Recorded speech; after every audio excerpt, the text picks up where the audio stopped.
একটু কাছাকাছি আসেন, কাছাকাছি আসেন, একটু মোহাব্বত বাড়ুক। আমি তো দীর্ঘ 3 বছর আপনাদের সঙ্গে চারি চক্ষের মিলন স্টেজে করতে পারিনি। ঠিক বললাম না ভুল বললাম? এই গ্রামে ওয়াজ নসিহত হলে কম বেশি আমি আসি, 2-1 বছর আমি আসি নাই, এটাও আমার স্মরণে আছে। এইটা যখন মক্তব ছিল, মসজিদ ছিল না, মাটির মক্তব, সেখান থেকে আমার এখানে আসা যাওয়া। তারপরে আরো একটা বিষয়, আমার নিজের আপন মামাতো বোনাইয়ের বাড়ি, যার কারণে এই গ্রামে যখন আমি মসজিদে ইমামতি শুরু করি তার বহুকাল আগে থেকেই এ বাড়িতে আমার আসা যাওয়া।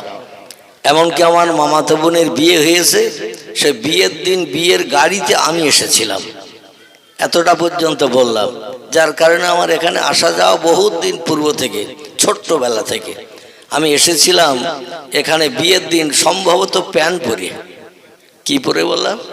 প্যান্ট পরিয়ে, ছোট প্যান্ট, বাংলা প্যান্ট, মানে সে ছোট্টবেলার কথা বলছি, সেখান থেকে আসা যাওয়া। তবে পরবর্তীতে আমি খুব বেশি এখানে আর ঢুকি নাই।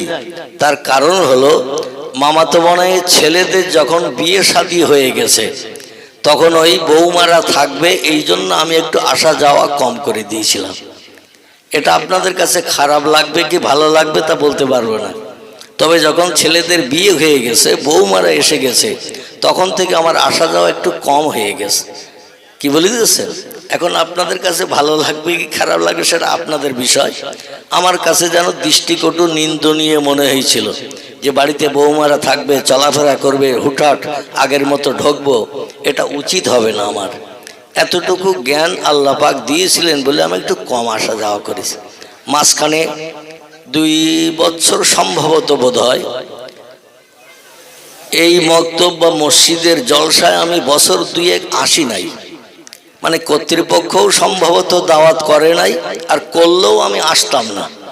কারণটা কি সেটা আপনারা বুঝে নেন, ওটা আমি আর বলবো না। মানে কর্তৃপক্ষ দাওয়াত করলেও আসতাম না, আর এমনি দাওয়াত করেনি আমি নিজেও আসিনি। কারণটা, বিষয়টা কি আপনারা বুঝতে পারবেন। আবার সুযোগ হয়েছে, দীর্ঘ 3 বছর আল্লাহ কঠিন অসুস্থতায় রেখেছিলেন, আল্লাহ তারপরে শেফায় কামেলা দান করেছেন। গত কার্তিক মাসের 2 তারিখ থেকে আমি টুকটাক প্রোগ্রামে বেরিয়েছি। তো কার্তিক, অগ্রহায়ণ, পৌষ, মাঘ, এই 4 মাস চলছে। আমার জলসার বয়স 3 বছর পর। গ্রামে বোধহয় কয়েকটা প্রোগ্রাম ইতিমধ্যে হয়েও গেছে নাকি, বেশ কয়েকটা প্রোগ্রাম হয়ে গেছে। এখনো আর একটা প্রোগ্রাম আছে আমাদের জামে মসজিদের বাৎসরিক ইসালে সব, সম্ভবত 22শে মাঘ আছে না মসজিদে। সেদিন আল্লাহ হায়াতে বাঁচিয়ে রাখলে আবার দেখা হবে এই স্টেজে বসা অবস্থায়, শ্রোতাদের সামনে বসা অবস্থায়।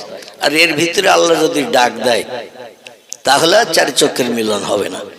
যাই হোক, আর লম্বা নিজেদের পারিবারিক আলাপ আলোচনা না করে বেহেশতের বাগান, এই বাগানের উদ্দেশ্য নিয়ে পাক কালাম কোরআন মজিদ থেকে একটি সেন্টেন্স বাক্য আয়াত আমি রাখব এবং পয়গম্বর মুহাম্মদ রাসূলুল্লাহ জবানি মোবারক একটি রেখে সংক্ষেপ 2-4 কথা আলোচনা রাখব।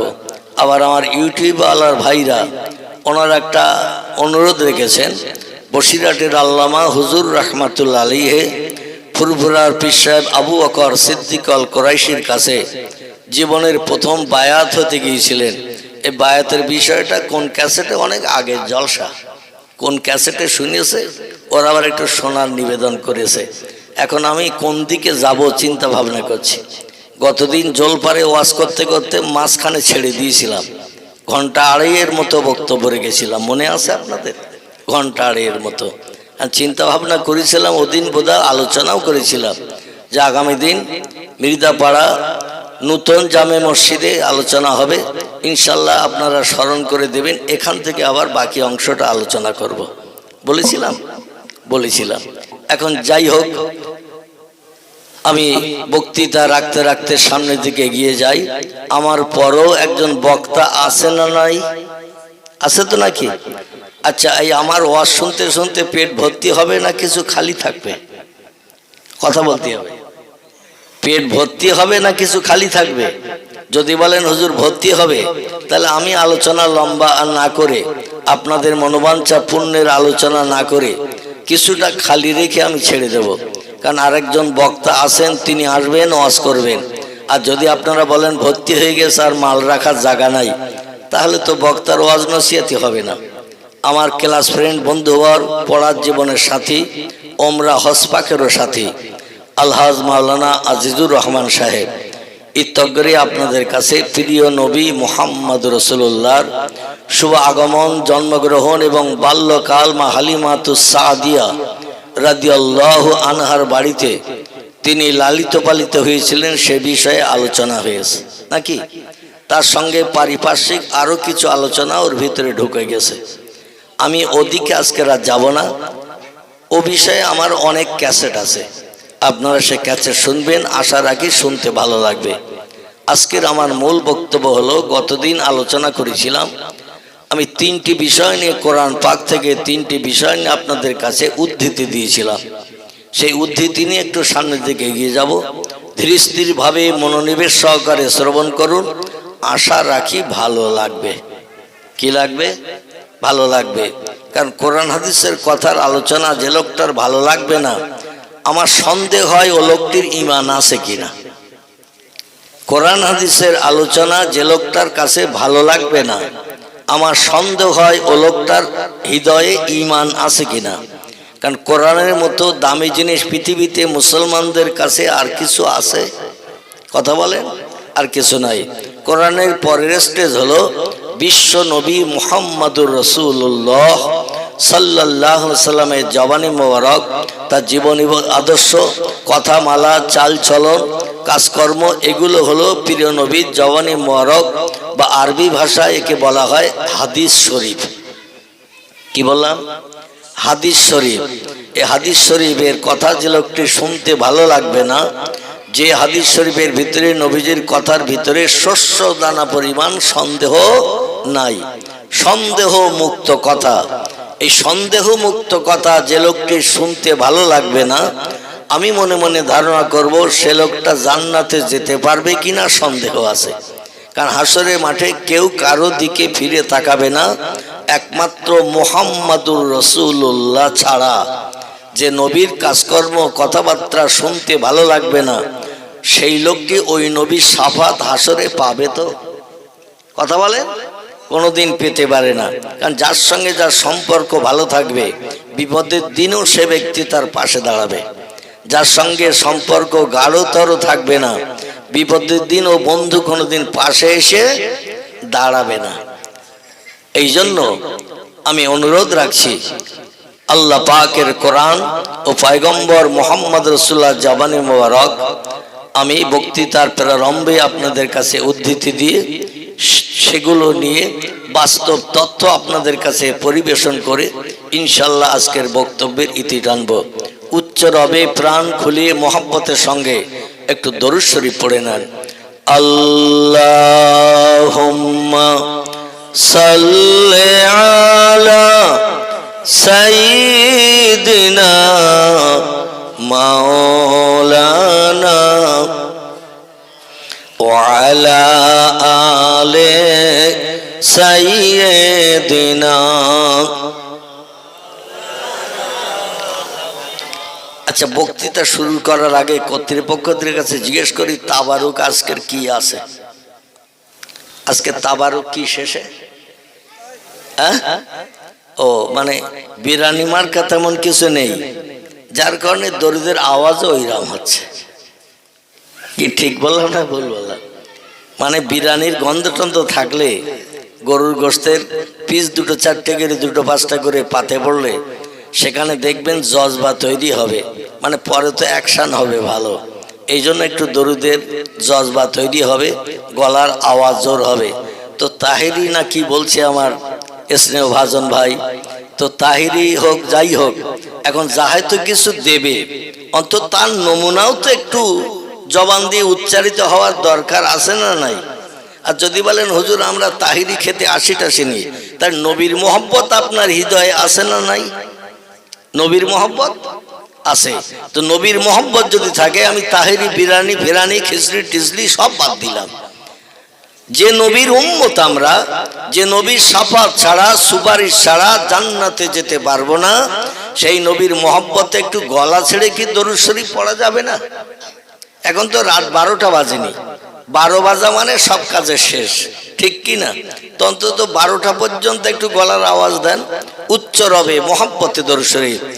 আল্লাহুম্মা সাল্লি আলা সাইয়্যিদিনা মাওলানা মুহাম্মদ ওয়া আলা আলি সাইয়্যিদিনা মাওলানা। আলহামদুলিল্লাহ আলহামদুলিল্লাহিল্লাযী হাদানা লিহাযা ওয়া মা কুন্না লাউলা আন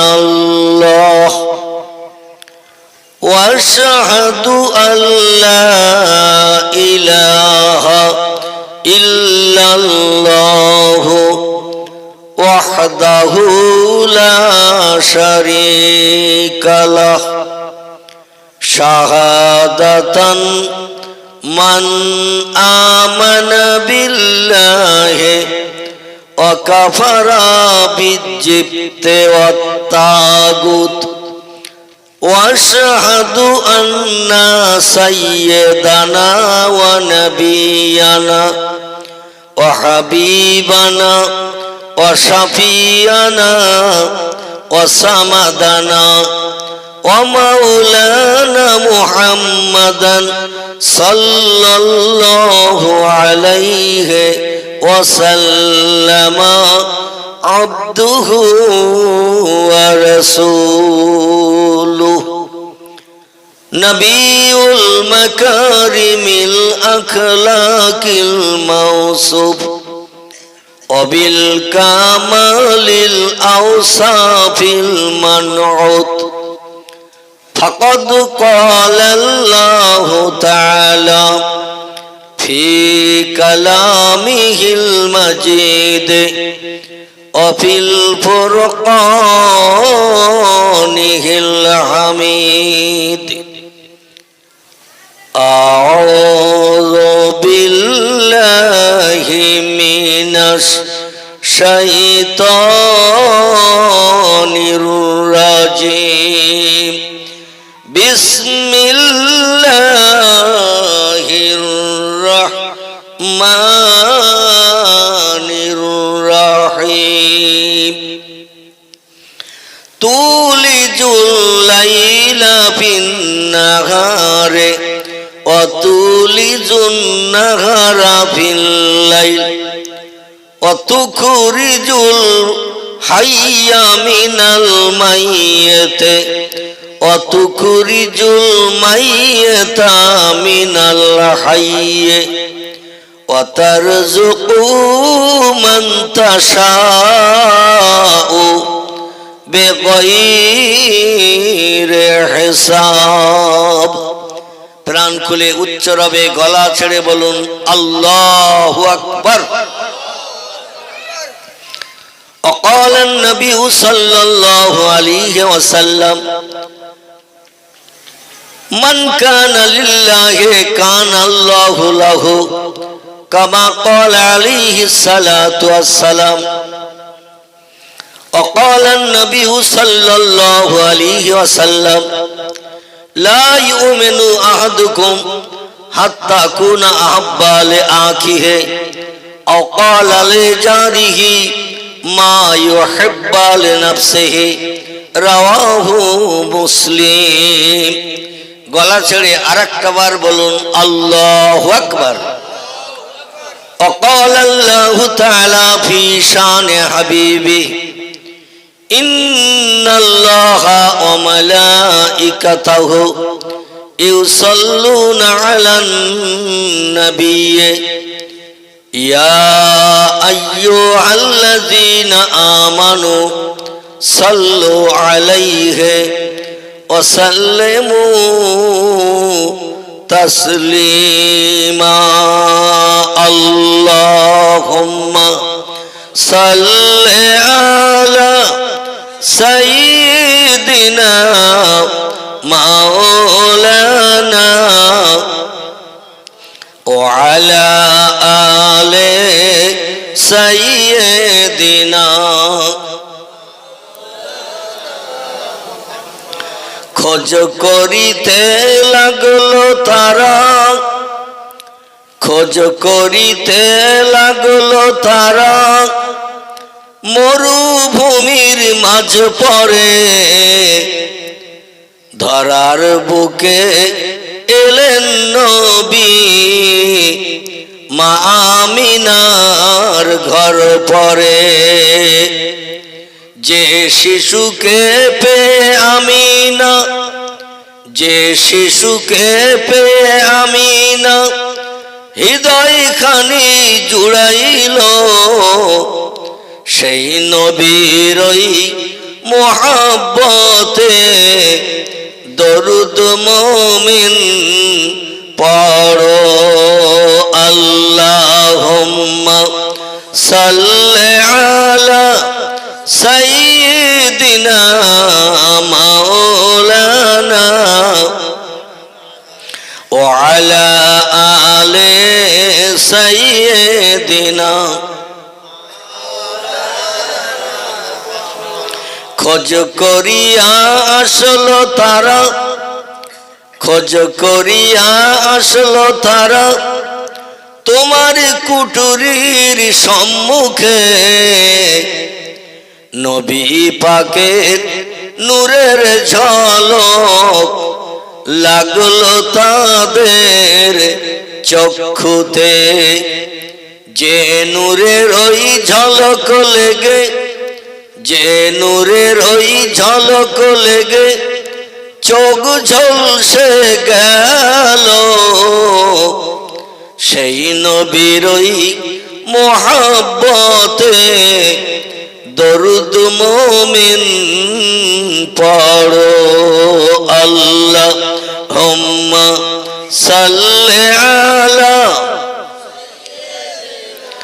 মাওলানা মুহাম্মদ ওয়া আলা আলি সাইয়্যিদিনা। একটু আল্লাহর নামের তাসবিহ পড়ুন। সুবহানাল্লাহ, আলহামদুলিল্লাহ, লা ইলাহা ইল্লাল্লাহ। সুবহানাল্লাহ, আলহামদুলিল্লাহ, লা ইলাহা, লা ইলাহা ইল্লাল্লাহ মুহাম্মাদুর রাসূলুল্লাহ। সকলে প্রাণ খুলে বলুন সাল্লাল্লাহু আলাইহি ওয়াসাল্লাম। নবীজির নাম যখন শুনবেন, মুহাম্মাদুর রাসূলুল্লাহ নাম যখন শুনবেন, নবীর মহব্বত, প্রেম, ভালোবাসা, খাতির রক্ষা করতে একটু তাসবিহ পাঠ করবেন, স্পেশাল সাল্লাল্লাহু আলাইহি ওয়াসাল্লাম। নবীর উপরে আল্লাহর আসমানি রহমত অবারিত বর্ষিত হোক। জোরে বলুন একটু সুবহানাল্লাহ। নবীর উপরে রহমত বর্ষণ কামনা করলে নবী হাসরের মাঠে আমাদের ভুলবেন? কথা বলেন, আমাদের ভুলবেন না। তিনি বলছেন লা ইয়াদখুলুল জান্নাহ, আমি বেহেশতে ওই সময় পর্যন্ত ঢুকবো না, আল্লাহ জান্নাতের সুখ আমি উপভোগ করব না, বেহেশতের হুরগেলেমানদের নিয়ে আনন্দ ফুর্তিতে কাল কাটাবো না, যত সময় না পর্যন্ত আমার নাম শুনে সাল্লাল্লাহু আলাইহি সাল্লাম বলা লোকটি জান্নাতের ভিতরে না ঢুকবে। আমি রসুল তত সময় জান্নাতে ঢুকবো না, জান্নাতের সুখ উপভোগ করব না, হুরগেলেমানদের নিয়ে আনন্দ ফুর্তি করব না। তাহলে সেই নবীজির সাহায্য নিতে গেলে নবীর নামে একটু মহব্বতে সাল্লাল্লাহু আলাইহি সাল্লাম বলতে আপত্তি আছে কারো? তাহলে আর একটা বার একটু গলা ছেড়ে বলুন সাল্লাল্লাহু আলাইহি ওয়াসাল্লাম। আলহামদুলিল্লাহ, দেখতে দেখতে রাত 10:30টার উপরে হয়ে গেছে। আমি খুব সংক্ষেপ কিছু তথ্য কোরআনের আয়াতের উপরে ভিত্তি করে আপনাদের কাছে পরিবেশন করব। কারণ যে মজলিসে কোরআন শরীফের আয়াত পড়া হয় না, নবীজির জবানে হাদিস শরীফ পড়া হয় না, সে মজলিসটা শুকনো মজলিস হিসাবে আমার কাছে বিবেচিত। কি মজলিস বললাম? শুকনো মজলিস। ও মজলিসে কোনো রসকাস পাওয়া যাবে না, ও মজলিসে আল্লাহর কোনো রহমত, করুণা, দয়া, বরকত পাওয়া যাবে না। এই জন্য প্রত্যেকটি আলেমের কর্তব্য বা দায়িত্ব আছে কোরআন শরীফের আয়াত পড়া, তার তরজমা ব্যাখ্যা করা, নবীজির জবানি মোবারক হাদিস শরীফ পাঠ করা, তার তরজমা ব্যাখ্যা করে সত্য কথা মানুষের মগজে ঢুকানো। সকলে বলুন আমিন। আল্লাহ পাক সমস্ত আলেমদের মগজের ভিতরে কোরআন হাদিসের জ্ঞান দান করুন এবং সে মতো জনসমাজের মানুষের কাছে সেই তথ্যগুলো পরিবেশন করলে অবশ্যই জনমানুষে সে কথাগুলো যদি গ্রহণীয় তারা করে নিতে পারে, আগামী দিন ভবিষ্যতে কবর থেকে নিয়ে হাসর পর্যন্ত তাদের লাভের জায়গা হবে। ঠিক বললাম না ভুল বললাম? লাভের জায়গা হবে। এই জন্য আমি শুরু করছি আল্লাহর পাক কালাম কোরআন মজিদ থেকে। সূরা বাকারায় আল্লাহ পাক যে তথ্য কোট করেছেন 1450 বছর আগে। কতদিন আগে?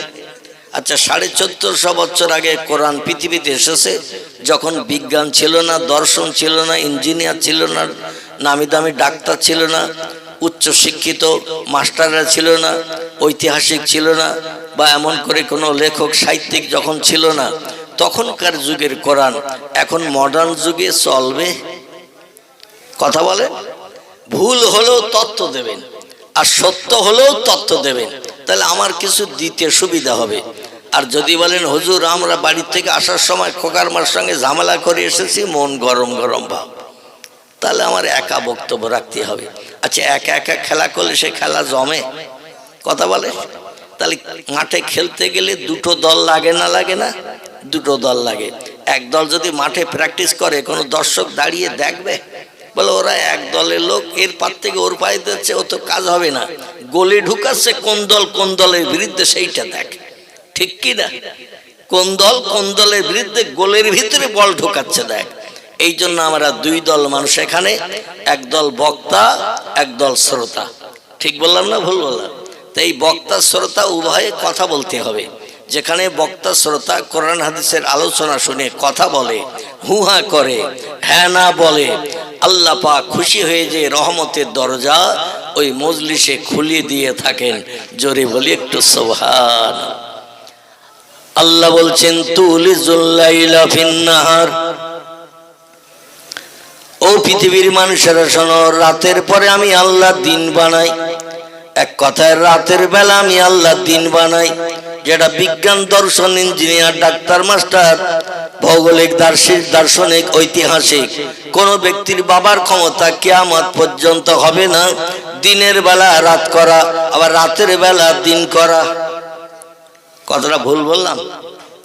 আল্লাহ বলছেন কিয়ামত অবধি কোনো নাতি নাত করে আন্ডা বাচ্চা পর্যন্ত দায়িত্ব নেবে না মানুষের মুখে হাসি ফুটাতে, যেটা আমি আল্লাহ পারি। ইন্নাল্লাহ আলা কুল্লি শাইইন কদির।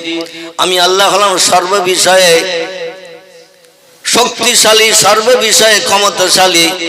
আমার যখন যেটা ইচ্ছা হয় সঙ্গে সঙ্গে সেটা কোন শব্দের মাধ্যম দিয়ে পরিপূর্ণ করি। এজন্য রাতের বেলা দিন করতে, দিনের বেলা রাত করতে 1 সেকেন্ডের জায়গায় 2 সেকেন্ড কোনোদিন লাগেনি এবং ভবিষ্যতেও লাগবে না।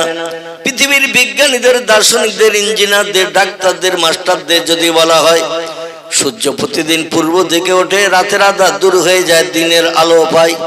সন্ধ্যাবেলা পশ্চিম দিকে যখন সূর্য ডুবে যায় তখন আমরা রাতের ঘন ঘাটা অন্ধকার দেখতে পাই। ঠিক কিনা? ও দুনিয়ার বিজ্ঞানীরা, দার্শনিক, ইঞ্জিনিয়াররা, ডাক্তারেরা, মাস্টারেরা, এক কাজ করো, সূর্যকে দক্ষিণ দিক থেকে উদয় করো, উত্তর দিকে অস্তমিত করো, তাহলে নিশ্চয়ই কোনো একটা পরিবর্তন দেখা যাবে। কিয়ামত পর্যন্ত যদি বিজ্ঞানীদের, দার্শনিকদের, ইঞ্জিনিয়ারদের সময় দেয়া হয়, এরা কোনোদিন কি এ দায়িত্ব পালন করতে পারবে? আল্লাহ বললেন যেটা তোমরা দেখতে পাও না সেটা আমি দেখতে পাই, যে খবর তোমরা শুনতে পাও না সেই খবর আমি সবার আগে শুনতে পাই। যে কাজ তোমাদের করতে মাসের পরে মাস, বছরের পর বছর, ঘন্টার পর ঘন্টা লেগে যায়। সে কাজ করতে আমার 1 সেকেন্ডের জায়গায় 2 সেকেন্ডও সময় লাগে না। আর আল্লাহ এই কথাগুলো কোরআন শরীফের ভিতরে বলেছে না বলে নাই? আল্লাহ কোরআনের ভিতরে বলেছেন। আর আল্লাহ কি শুধু বলেছেন না বাস্তবে দেখিয়ে দিয়েছেন? কোন মানুষ যদি গল্প করে, গল্পটা আমাদের কাছে যদি অমূলক হয়, ও গল্প আমরা বিশ্বাস করব। কিন্তু বাস্তবে যদি দেখিয়ে দেয়, তাহলে আমরা সেটা বিশ্বাস করতে বাধ্য হব না? কারণ যেটা বলেছে বাস্তবে দেখিয়ে দিয়েছে, প্রমাণ দিয়েছে, এই জিনিসটা মানুষের মগজে বেশি বেশি করে অ্যাডজাস্ট হবে না? আল্লাহ বলছেন, শোনো, আমি শুধু মুখে হাজার হাজার তথ্য আমার কোরআনে পরিবেশন করি নাই, আমার জবানি দিয়ে কোরআন শরীফ ভরে দিই নাই। হাজারো হাজারো তথ্য যেগুলো বলেছি সেগুলো বাস্তবে প্রমাণ করেও দেখিয়েছি, যাতে কিয়ামত অবধি তোমাদের নাতি নাতকুর আন্ডা বাচ্চা আমার কোরআনের কথাকে বিশ্বাস রাখে, কোনোদিন অবিশ্বাস না করে। আমি গতদিন আলোচনা করতে করতে বলেছিলাম, আল্লাহ রাতের বেলা দিন করেন, এটা আপনাদের কাছে বাস্তব তথ্য দিয়েছিলাম। প্রিয় নবীর প্রিয় সাহাবী আলী মুর্তজা রাদিয়াল্লাহু আনহুর জীবনী নিয়ে, হাসান হোসেনের জীবনী নিয়ে, মনে আছে তো? রাতের বেলা কেমন দিন হয় সেটা আলী রাদিয়াল্লাহর জীবনীতে, হাসান হোসেনের জীবনীতে আল্লাহ বাস্তব প্রমাণ করে দেখালেন। ডুবন্ত সূর্যকে আবার আসমানের আকাশে গাছের মাথায় উঠিয়ে বিকালবেলা বানিয়ে দিয়ে 2 বাচ্চাকে ফেরত নিয়ে আলী রাদিয়াল্লাহু বাড়ি যাওয়ার সুযোগ পেয়েছিলেন। এই কারণে পয়গম্বর মুহাম্মদ রাসূলুল্লাহ বললেন, আলী তুমি টাকা নিয়ে যাও, আর আমি মসজিদে নববীর ভিতরে যাই নামাজে বসে হাত তুলে বসে আছি। শুধু হাত তুলে বসে নয়, আল্লাহ পাক বান্দার যে জিনিসটা খুব বেশি পছন্দ করেন সেটির নাম হলো চোখের পানি। কিসের পানি? চোখের পানি আল্লাহ বড় পছন্দ করেন। ফালিয়াদাহাকু কালিলা ওয়ালিয়াবকু কাসীরা। আল্লাহ বলছেন, যদি আমাকে রাজি করতে চাও, জীবনের সব সমস্যার সমাধান আমার কাছ থেকে যদি পেতে চাও, 2টো কাজ একটু কম বেশি করে নাও। একটি কাজ হলো হাসি তামাশা কম কম করবে, আর চোখের পানি আমার কাছে একটু বেশি বেশি করে ফেলবে। পয়গম্বর মুহাম্মদ রাসূলুল্লাহ মসজিদে নববীর ভিতরে যায় নামাজে বসা অবস্থায় তখন হাত তুলে চোখের পানি ফেলছেন, আর নবী অহরহ কাঁদতেন। জোরে বলুন একটু সুবহানাল্লাহ। নবীর চোখের পানি কান্না দেখে আল্লাহ বলেন, সূর্য রে, আমি যদি তোরে বানিয়ে থাকি, আমি যদি তোর মালিক হয়ে থাকি, আমি আল্লাহ বলছি ডুবে গেছিস তো কি হয়েছে? আমি আল্লাহ আবার বলছি তোর মালিক, আমি তোরে বানিয়েছি, আর যা হুকুম করি আমার হুকুম বাস্তবে রূপদান করিস। আমার হুকুমের খেলাফ কোনোদিন তো করিস নাই, আজও করিস না। আবার একটু পশ্চিম দিক থেকে ওজন ওঠ, পশ্চিম দিকে যেদিকে ডুবে গেছে ওই দিক থেকে আবার ওজন ওঠ, পূর্ব দিকে গিয়ে রাতের অন্ধকার দূর করে দে, দিনের আলো দেখিয়ে দে। অন্যথায় হাসান হোসেন জীবনে তার আম্মা জননী ফতেমার চাঁদ মুখ দেখতে পাবে না, মায়ের কোলে উঠতে পারবে না, মায়ের সোহাগ ভরা চুম্বন পেতে পারবে না। এই জন্য উঠে যা। নবীর চোখের পানির ওসিলা করে আল্লাহ পাক সূর্যকে হুকুম করে দিলেন, আর সূর্য সঙ্গে সঙ্গে পশ্চিম দিক থেকে ওজন উঠে গেল। তাহলে হাসরের মাঠ যেদিন হবে সেদিনও সূর্য পশ্চিম দিক থেকে উদয় হবে। এতে আমাদের আর অবিশ্বাস হওয়ার কোনো জায়গা আছে? হাসরের মাঠে সূর্য পশ্চিম দিক থেকে উদয় হবে, পূর্ব দিকে অস্তমিত হতে যাবে। আল্লাহ তো সেটা এখান থেকে 1450 বছর আগে দেখিয়ে দিয়েছেন। সেদিন যদি সূর্য উদয় হয়ে থাকে পশ্চিম দিকে, ভবিষ্যতে উদয় হবে না? হবে না? হবে। এবার আমার আল্লাহ পাক রব্বুল আলামিন বলছেন, আমি দিনের বেলাও রাত বানাই। এটা রাতের বেলা দিন। আর এদিকে লম্বা আলোচনা করব না। আল্লাহ বলছেন দিনের বেলাও রাত বানাই। আচ্ছা, এটা কি পারবে? রাতের বেলা নেই, আল্লাহ সূর্য উঠিয়ে দিন বানিয়েছে, দিনের বেলা রাত বানাতে পারবে? পারবে? আল্লাহ বলছেন, ও বান্দারা, আমার কোরআন পাক একটু আলগা করো। আমার কোরআনের ভিতরে আমার একজন মহব্বতের বান্দা, মহব্বতের প্রেমিক বান্দা, নাম তার ইব্রাহিম খলিলুল্লাহ। কি নাম? ইব্রাহিম খলিলুল্লাহ আল্লাহ কোরআনে যত পয়গম্বরের জীবনী কোট করেছেন সবথেকে লম্বা জীবনী যার, তার নাম হলো হযরত ইউসুফ আলাইহিস সালাম। কি নাম বললাম? হযরত ইয়াকুব নবীর বেটা, ইউসুফের জীবনী সব নবীর জীবনী থেকে লম্বা। এরপরে আল্লাহ পাক আরেকজন পয়গম্বরের জীবন একটু লম্বা করে বানিয়েছেন, তো ইউসুফের মতো অত লম্বা নয়, তার থেকে একটু কম। এই পয়গম্বরের নাম হযরত ইব্রাহিম খলিলুল্লাহ। কি নাম বললাম? ইব্রাহিম খলিলুল্লাহ। ইব্রাহিম খলিলুল্লাহর পরে আরেকজন পয়গম্বরের জীবনে আল্লাহ কোরআন একটু লম্বা করে কোট করেছেন। আমাদের আমল করে তার বাস্তব জীবনের দিকে দৃষ্টি নিক্ষেপ করে চরিত্র গঠনের জন্য এই পয়গম্বরের নাম হযরতে মুসা কালিমুল্লাহ। কি নাম? মুসা কালিমুল্লাহ।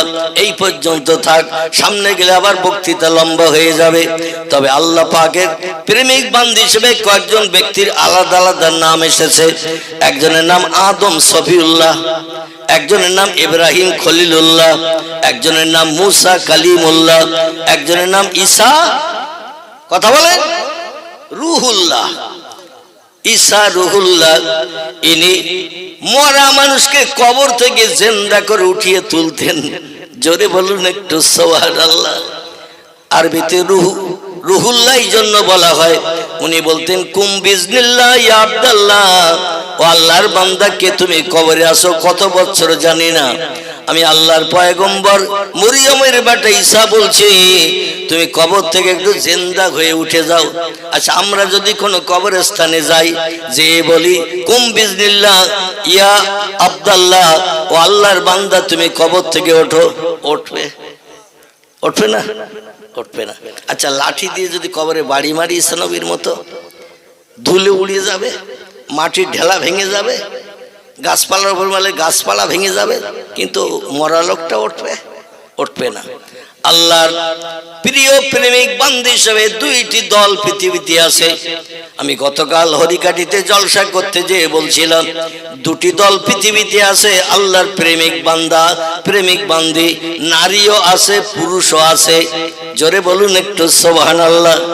শুধু বেটা ছেলে নয়, নারীরাও আছে। আল্লাহর কাছে যেটা চেয়েছে আল্লাহ সেটা না দিয়ে পারে নাই। এরা হলো দুটি দলের মানুষ।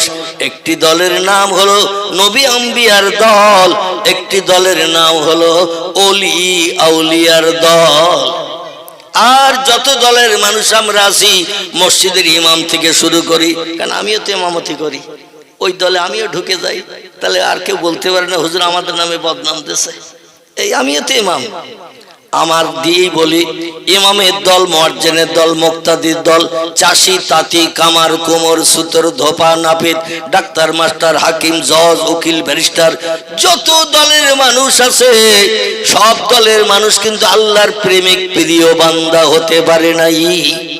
নারীও পারে নাই, পুরুষও পারে না, তার প্রেমিক প্রিয় বান্দা হয়েছে। একটি দলের নাম হলো নবী আম্বিয়ার দল, একটি দলের নাম হলো ওলি আউলিয়ার দল। এই দুটি দলের মানুষ আল্লাহর কাছে যখন যেটা চেয়েছে আল্লাহ দুর্জয়কে পরাজয় বরণ করিয়ে বান্দাদের মুখে হাসি ফুটিয়ে বাস্তব নজির দেখিয়ে দিয়েছেন।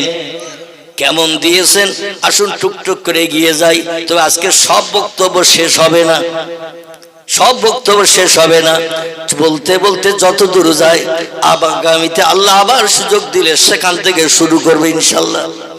এখন কোরআনের ভিতরে যে পয়গম্বরদের জীবনী লম্বা কোট করা হয়েছে, এই পয়গম্বরদের ভিতরে কারবার নাম ইউসুফ আলাইহিস সালাম, কারবার নাম ইব্রাহিম খলিলুল্লাহ, কারবার নাম মুসা কালিমুল্লাহ। এদের জীবন একটু লম্বা করে কোট করা হয়েছে। এই ব্যক্তিদের ভিতরে আমি ইব্রাহিম নবীর কথা বলছিলাম, মনে আছে নাকি? ইব্রাহিম নবীর সঙ্গে মিশরের দেশে একজন খোদাদ্রোহী বাদশার সঙ্গে মতদ্বন্দ্ব হয়েছিল। খুব সংক্ষেপ করে বলি, কারণ একটু সামনের দিকে এগিয়ে যেতে হবে, কিছু মজার কথা রয়েছে, সেদিকে এগিয়ে নিয়ে যাওয়ার জন্য একটু সংক্ষেপ করে বলি। একজন খোদাদ্রোহী বাদশার সঙ্গে দ্বন্দ্ব বেঁধেছিল। যত পয়গম্বর পৃথিবীতে এসেছে খোদাদ্রোহী আল্লাহদ্রোহী যারা ছিল তাদের সঙ্গে অধিকাংশ পয়গম্বরের দ্বন্দ্ব হয়েছে। সেই যুগে যারা খোদাদ্রোহী ছিল, আল্লাহ হারা ছিল, আল্লাহর সঙ্গে শত্রুতা করত, তাদের সঙ্গে দ্বন্দ্ব হয়েছে পয়গম্বরদের সঙ্গে। ইব্রাহিম নবীর সঙ্গে দ্বন্দ্ব হয়েছিল একজন খোদাদ্রোহী বাদশার সঙ্গে, যিনি ছিলেন তামাম মিশরের দেশের বাদশাহ। কোন দেশ? মিশরের দেশের বাদশাহ। লোকটির নাম ছিল ফেরাউন। নাকি ফেরাউন না, এই লোকটির নাম ছিল নমরুদ। ফেরাউনের সঙ্গে দ্বন্দ্ব হয়েছিল মুসা কালিমুল্লাহর সঙ্গে, ঠিক কি না? আমি একটু মাঝে মধ্যে যাচাই করতে যে একটু ভুলভাল বলবো, আপনারা কিছু বলেন কি চুপ করে থাকেন, এখানে বসে শুনতেছেন কি বাড়ির হাড়িতে মন গেছে, মাঝে মাঝে একটু যাচাই করব, এতে আপত্তি থাকবে না তো আপনাদের? ইনশাল্লাহ আবার তথ্যটা ঠিক করে দিয়ে দেব। আর আপনারা যদি ধরে দেন তাহলে আলহামদুলিল্লাহ ভালো হবে। তবে একটু প্রশ্ন করলে দেখবেন ঘুম ঢুরুর ভাবটা কেটে যাবে, ঠিক কি না? আমার ভাইরা, এই নমরুদ বলে একজন খোদাদ্রোহী বাদশা ছিল মিশরের দেশে। এখান থেকে ৫,৫০০ বছর আগের কথা বলছি। কত?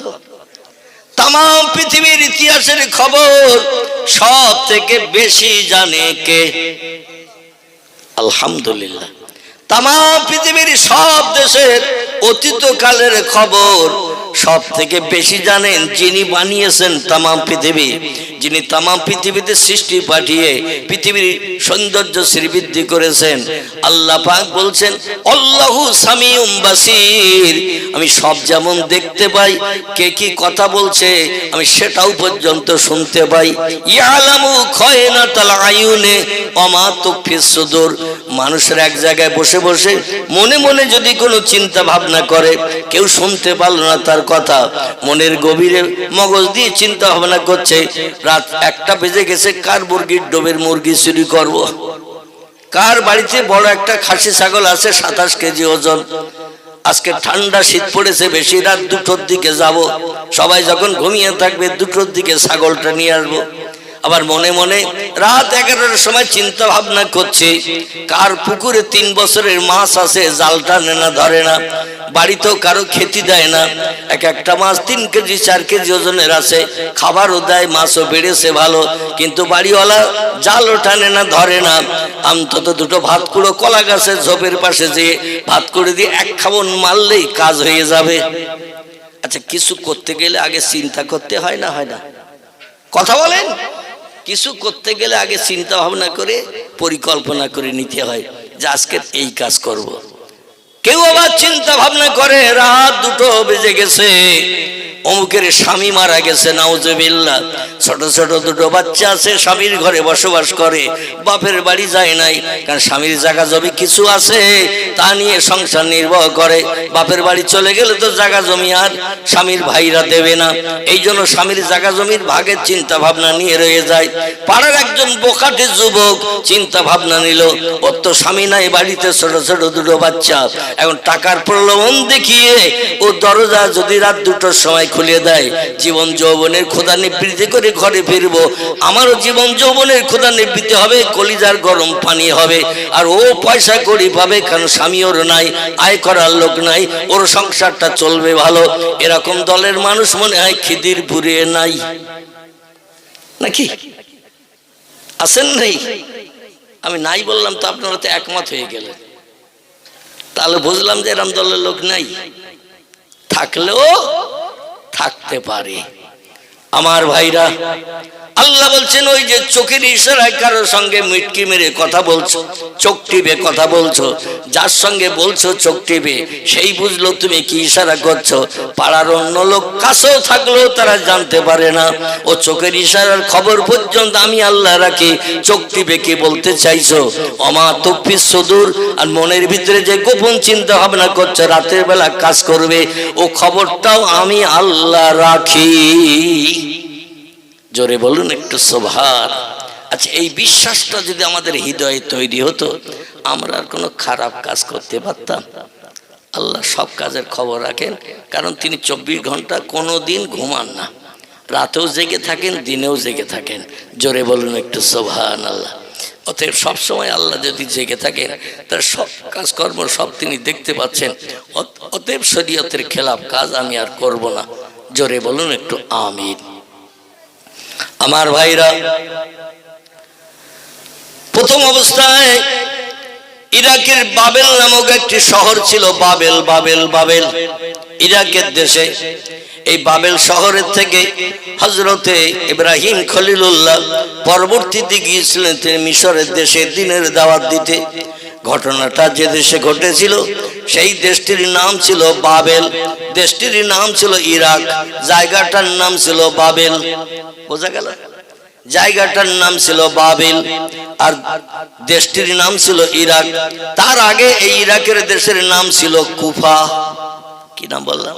কুফা। কুফা এবং বসরা, দুটি দেশ ছিল বিশ্ব নবীর সমসাময়িক কালে। বসরা ইরানকে বলা হতো, কুফা ইরাককে বলা হতো। এই কুফা বা ইরাকের জমিনে বাবেল নামক শহরে আমার ভাইরা কলেমার দাওয়া শুরু করলেন পয়গম্বর ইব্রাহিম খলিলুল্লাহ। আর এই এলাকা তখন সব ছিল ওই নমরুদের হাতে। বিশাল সাম্রাজ্যের বাদশা ছিলেন তিনি, বিশ্বব্যাপী একটা সুনামীয় ব্যক্তিত্ব ছিলেন তিনি। যেমন আমাদের ভারতবর্ষ যখন মোগল সাম্রাজ্যের হাতে চলে এসেছে ইংরেজদের কাছ থেকে, ইংরেজরা এক এক করে এক একটা দেশ জয় করতে করতে তাম ভারতবর্ষ যখন অধিকার করে নিল, শ্রীলঙ্কা ভারতের ভিতরে ছিল, আফগানিস্তান ভারতের ভিতরে ছিল, পাকিস্তান ভারতের ভিতরে ছিল, এমন করে পশ্চিমবাংলা ভারতের ভিতরে ছিল, আমার ভাইরা বাংলাদেশ ভারতের ভিতরে ছিল, বর্মা রেগুন ভারতের ভিতরে ছিল। বিশাল এরিয়ার দেশ ছিল ভারতবর্ষ। পরবর্তী এক এক রাজ্যের ভিতরে বিপ্লব শুরু হওয়ার কারণে রাজ্যগুলো আস্তে আস্তে আলাদা হয়ে যে ভারতের এরিয়া একটু কম হয়ে গেছে। তাও কি আমাদের ভারত এখন ছোট? তাও ছোট না। পাকিস্তান চলে গেল, আফগানিস্তান চলে গেল, শ্রীলঙ্কা চলে গেল, বর্মা রেগুন চলে গেল, বাংলাদেশ চলে গেল, তাও এখনো ভারত ছোট নয়। আমার ভাই এরকম বিশাল এরিয়ার রাজত্ব ছিল নমরুদের। নমরুদের কাছে খবর গেল দেশবাসী লোকজনদের মাধ্যম দিয়ে, এ দেশে একজন নতুন ধর্ম প্রচারক বেরিয়েছে, নাম তার আজরের বেটা ইব্রাহিম। কি নাম? আজরের বেটা ইব্রাহিম। তিনি একটা নতুন ধর্মের প্রচার করছেন। আর আপনি দেশবাসীকে জানিয়ে দিলেন, সবাই আমারে দেখলে বলবে আনতা রব্বি লা শাক্কা ফিহি, আপনি আমাদের প্রভু, এতে কোনো সন্দেহ নাই।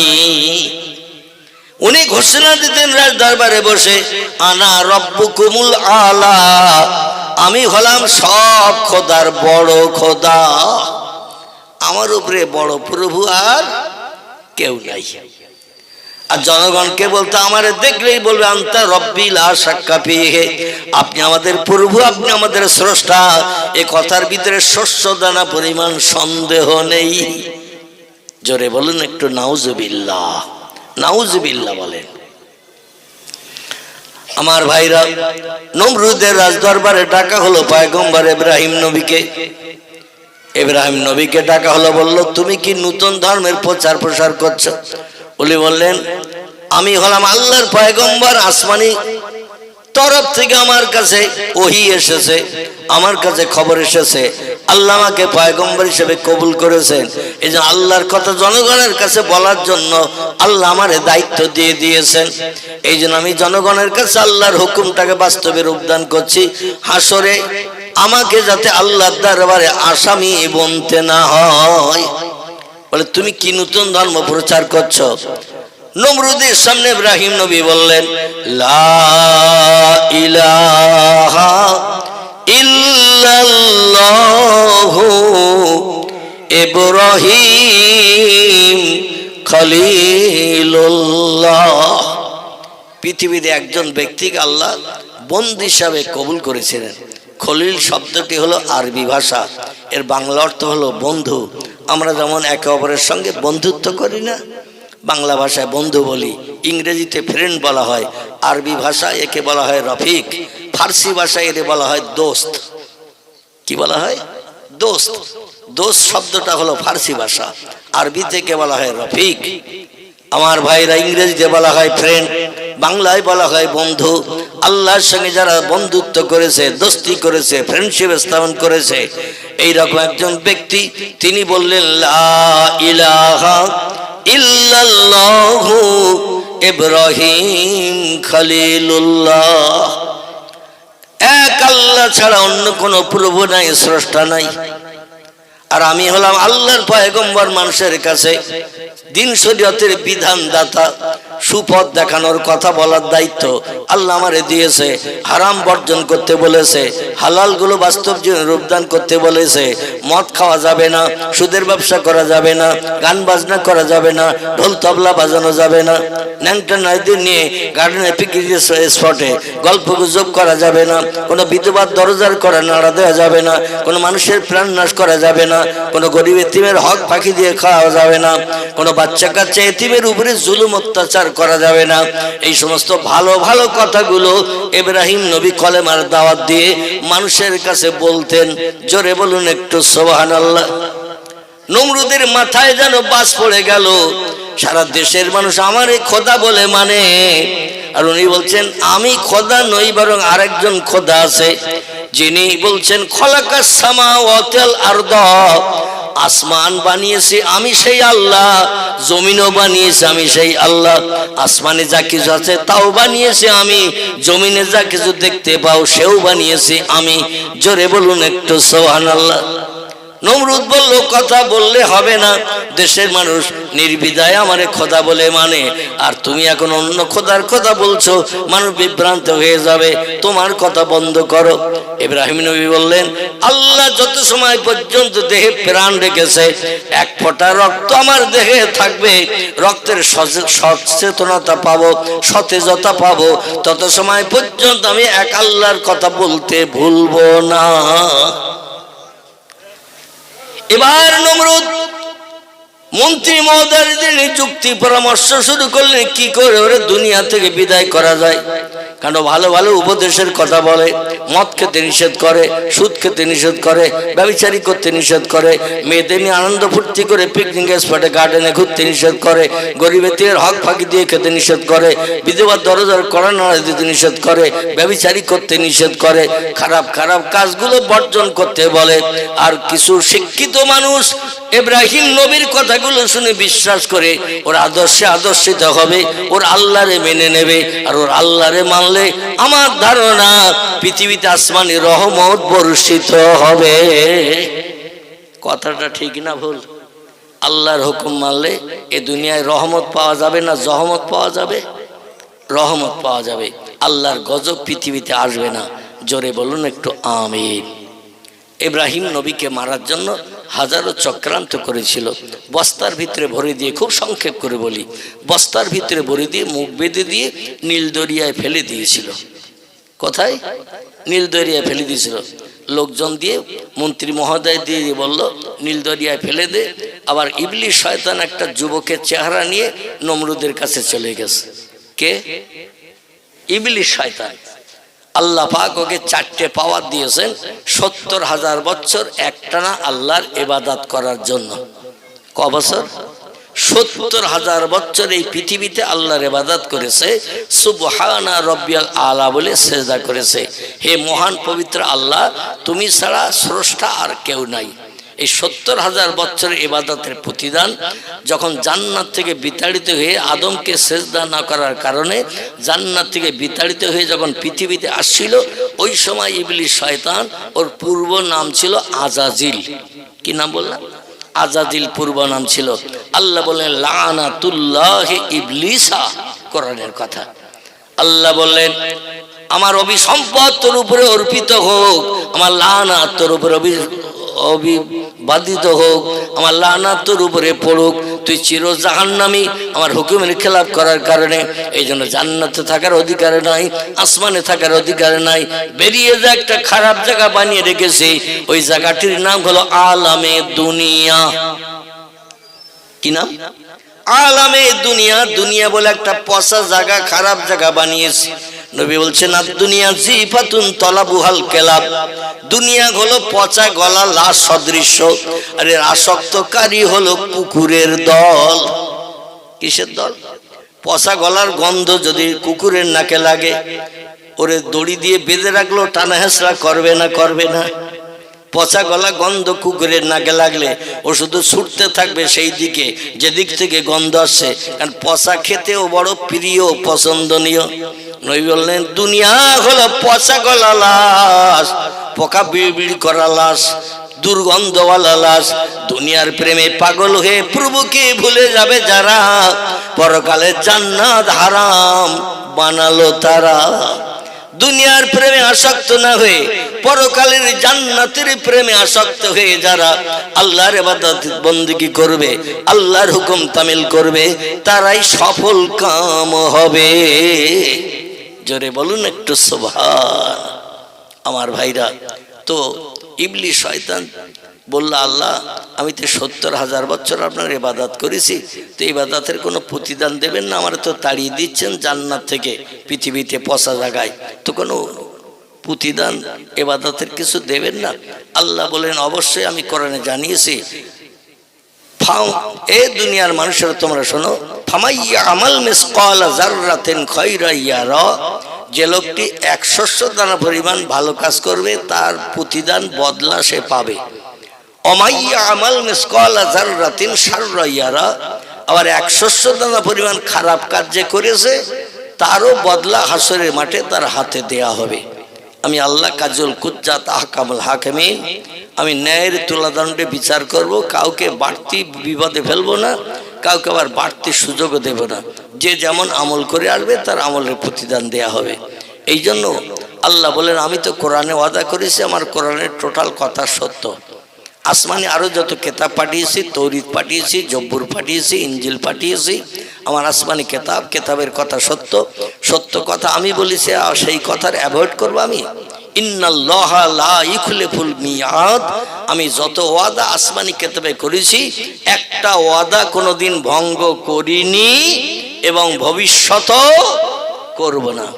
এখন বল, তুই যে 70,000 বছর আমার ইবাদত করে খুশি করেছিস, আমি সমস্ত ফেরেশতাদের নেতা তোরে বানিয়েছিলাম, ফেরেশতাদের শিক্ষক বানিয়েছিলাম, এখন আমার একটা হুকুমের খেলাপ করার কারণে তোর উপরে লানাত অভিসম্পদ দান করলাম, জান্নাত থেকে বিতাড়িত করে দুনিয়ার খারাপ জায়গায় ফেলে দিলাম, এখন যাওয়ার পথে তুই তোর ইবাদতের প্রতিদান চাচ্ছিস? ইবলিস বলল নাম ইয়া রব্বি, কারণ আমি যে পরিশ্রম করে ইবাদত করেছি তার প্রতিদান না নিয়ে চলে যাব। আল্লাহ বললেন কি লাগবে বল। কি বললেন? কি লাগবে বল। আমরা হাসরে যে দুবেলা আল্লাহ ইবাদত খুব বেশি করতে পারিনি, তবে খারাপ কাজ বেশি বেশি করার কারণে জাহান্নাম আমাদের জন্য হালাল হয়ে গেছে। এখন আল্লাহ জাহান্নামে দিও না, তোমার শান্তির জান্নাত তোমার দাও। আল্লাহ কথার দাম দেবে তো? কথার দাম দেবে না।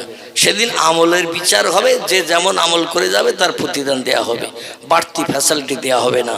বাড়তি ফ্যাসিলিটি যিনি দেবেন তিনি হলেন পয়গম্বর মুহাম্মাদুর রাসূলুল্লাহ সাল্লাল্লাহু আলাইহি সাল্লাম। জোরে বলুন একটু সুবহান। আল্লাহ বলেছেন কি লাগবে? ও বলল যতদিন দুনিয়া ধ্বংস না হবে ততদিন আমার মরণ করলি হবে না। এই পৃথিবী যতদিন ধ্বংস না হবে, এই দুনিয়া যতদিন ওলট পালট না হবে, ইসরাফিল আলাইহিস সালাম সিংহায় ফুৎকার করে দুনিয়া ওলট পালট করবে ঝড় বানিয়ে, ততদিন পর্যন্ত আমারে হায়াত দিয়ে বাঁচিয়ে রাখতে হবে। আল্লাহ বলেন ইবাদতের প্রতিদান চাইছিস, আমি তোরে দিয়ে দিলাম। এই জন্য কিয়ামত পর্যন্ত ইবলিসের মরণ হবে না। জোরে বলুন মারহাবা, একটু জোরে বলুন মারহাবা।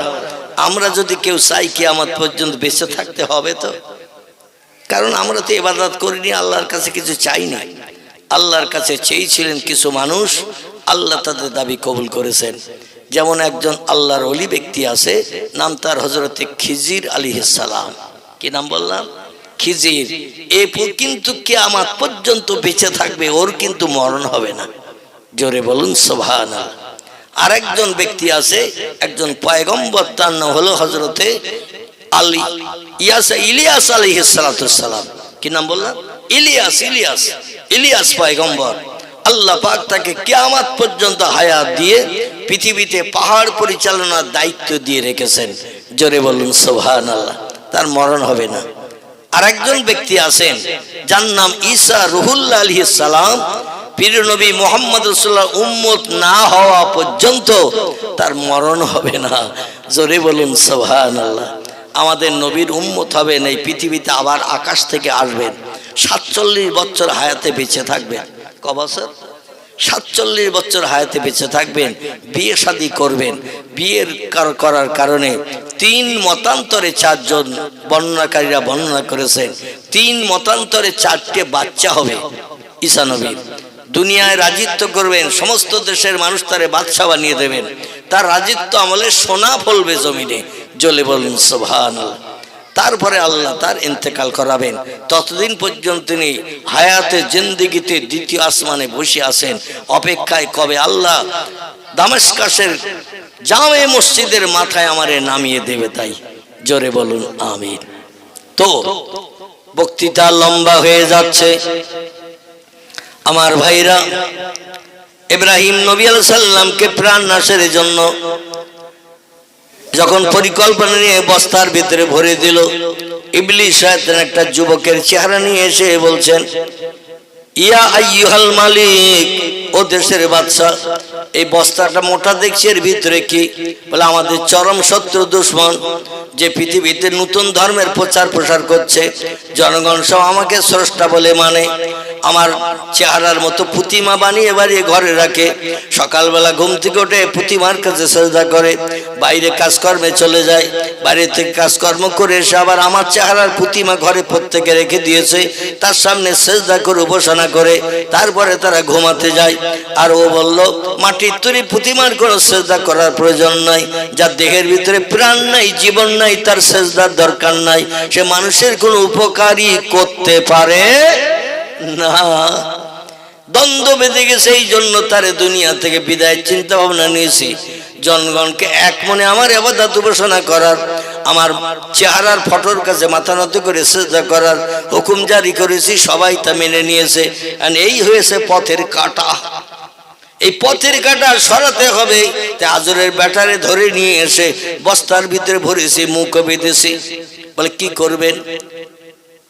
বলে এরে সাগরে ফেলে দেব, নীল দরিয়ায় ফেলে দেব। ইবলিস শয়তান যুক্তি দিয়ে বলছে, শোনো, যদি দরিয়ায় ফেলে দাও তো ফুটবলের মতো ভেসে থাকতে পারে, এ তো হালকা কাঠের মতো ভেসে থাকতে পারে, আর ভেসে থাকলে জনগণ দেখতে পাবে, বস্তার মুখ খুলে দেবে, বস্তায় কি আছে দেখার জন্য বস্তা টেনে নেবে, সাগরের পানিতে যখন ভাসবে আর বস্তা টেনে মুখ খুলে দেবে, ইব্রাহিম বেরিয়ে যাবে, যে পথের কাঁটা সেই পথের কাঁটাই আবার রয়ে যাবে। নমরুদ বলল, সাদ্দাক্তা ইয়া আখি, সত্যি ভাই তোর মগজে মাল আছে। কি বলেছে? তোর মগজে মাল আছে। ও চিন্তা তো আমার মগজে ঢুকেনি। খালি মানুষ বস্তায় ভরে সাগরে ফেলে দিলে ও তো ফুটবলের মতো ভাসতে পারে, বেলুনের মতো ভাসতে পারে, হালকা কাঠের মতো বেশ ভাসতে পারে। আর নদীতে জোয়ার হয়, ভাটা হয়, সাগরে জোয়ার হয়, ভাটা হয়। আমি বাস্তব দেখে এসেছি। আমাদের গঙ্গা সাগর থেকে কপিল মুনির আশ্রম বলে একটি জায়গা আছে, যেখানে বছরে একবার করে প্রায় 15 থেকে 20 দিন মতান্তরে 1 মাসের মতো মেলা হয়। আমাদের ভারত বঙ্গোপসাগরের কিনারা আমার ভাইরা ওই 8 নম্বর থেকে ভ্যাসেল যোগে প্রায় 45 মিনিট লেগে যায় এই ভ্যাসেল চেপে ওপারে উঠতে। 30 কিলোমিটার লম্বা একটা দ্বীপ, আড়ে হলো 12 কিলোমিটার, আড়ে 12 কিলোমিটার, লম্বায় 30 কিলোমিটার। বাস চলে, ট্যাক্সি চলে, অটো চলে। আমি অদম গিয়েছি একটি জায়গায় প্রোগ্রাম করতে ওই সাগর দ্বীপে। জায়গাটির নাম হলো ফুলডুবি। কি নাম বললা? ফুলডুবি। যদি কোনোদিন যান আপনি জায়গার নাম জিজ্ঞাসা করবেন, জনগণ বলে দেবে ইনশাল্লাহ।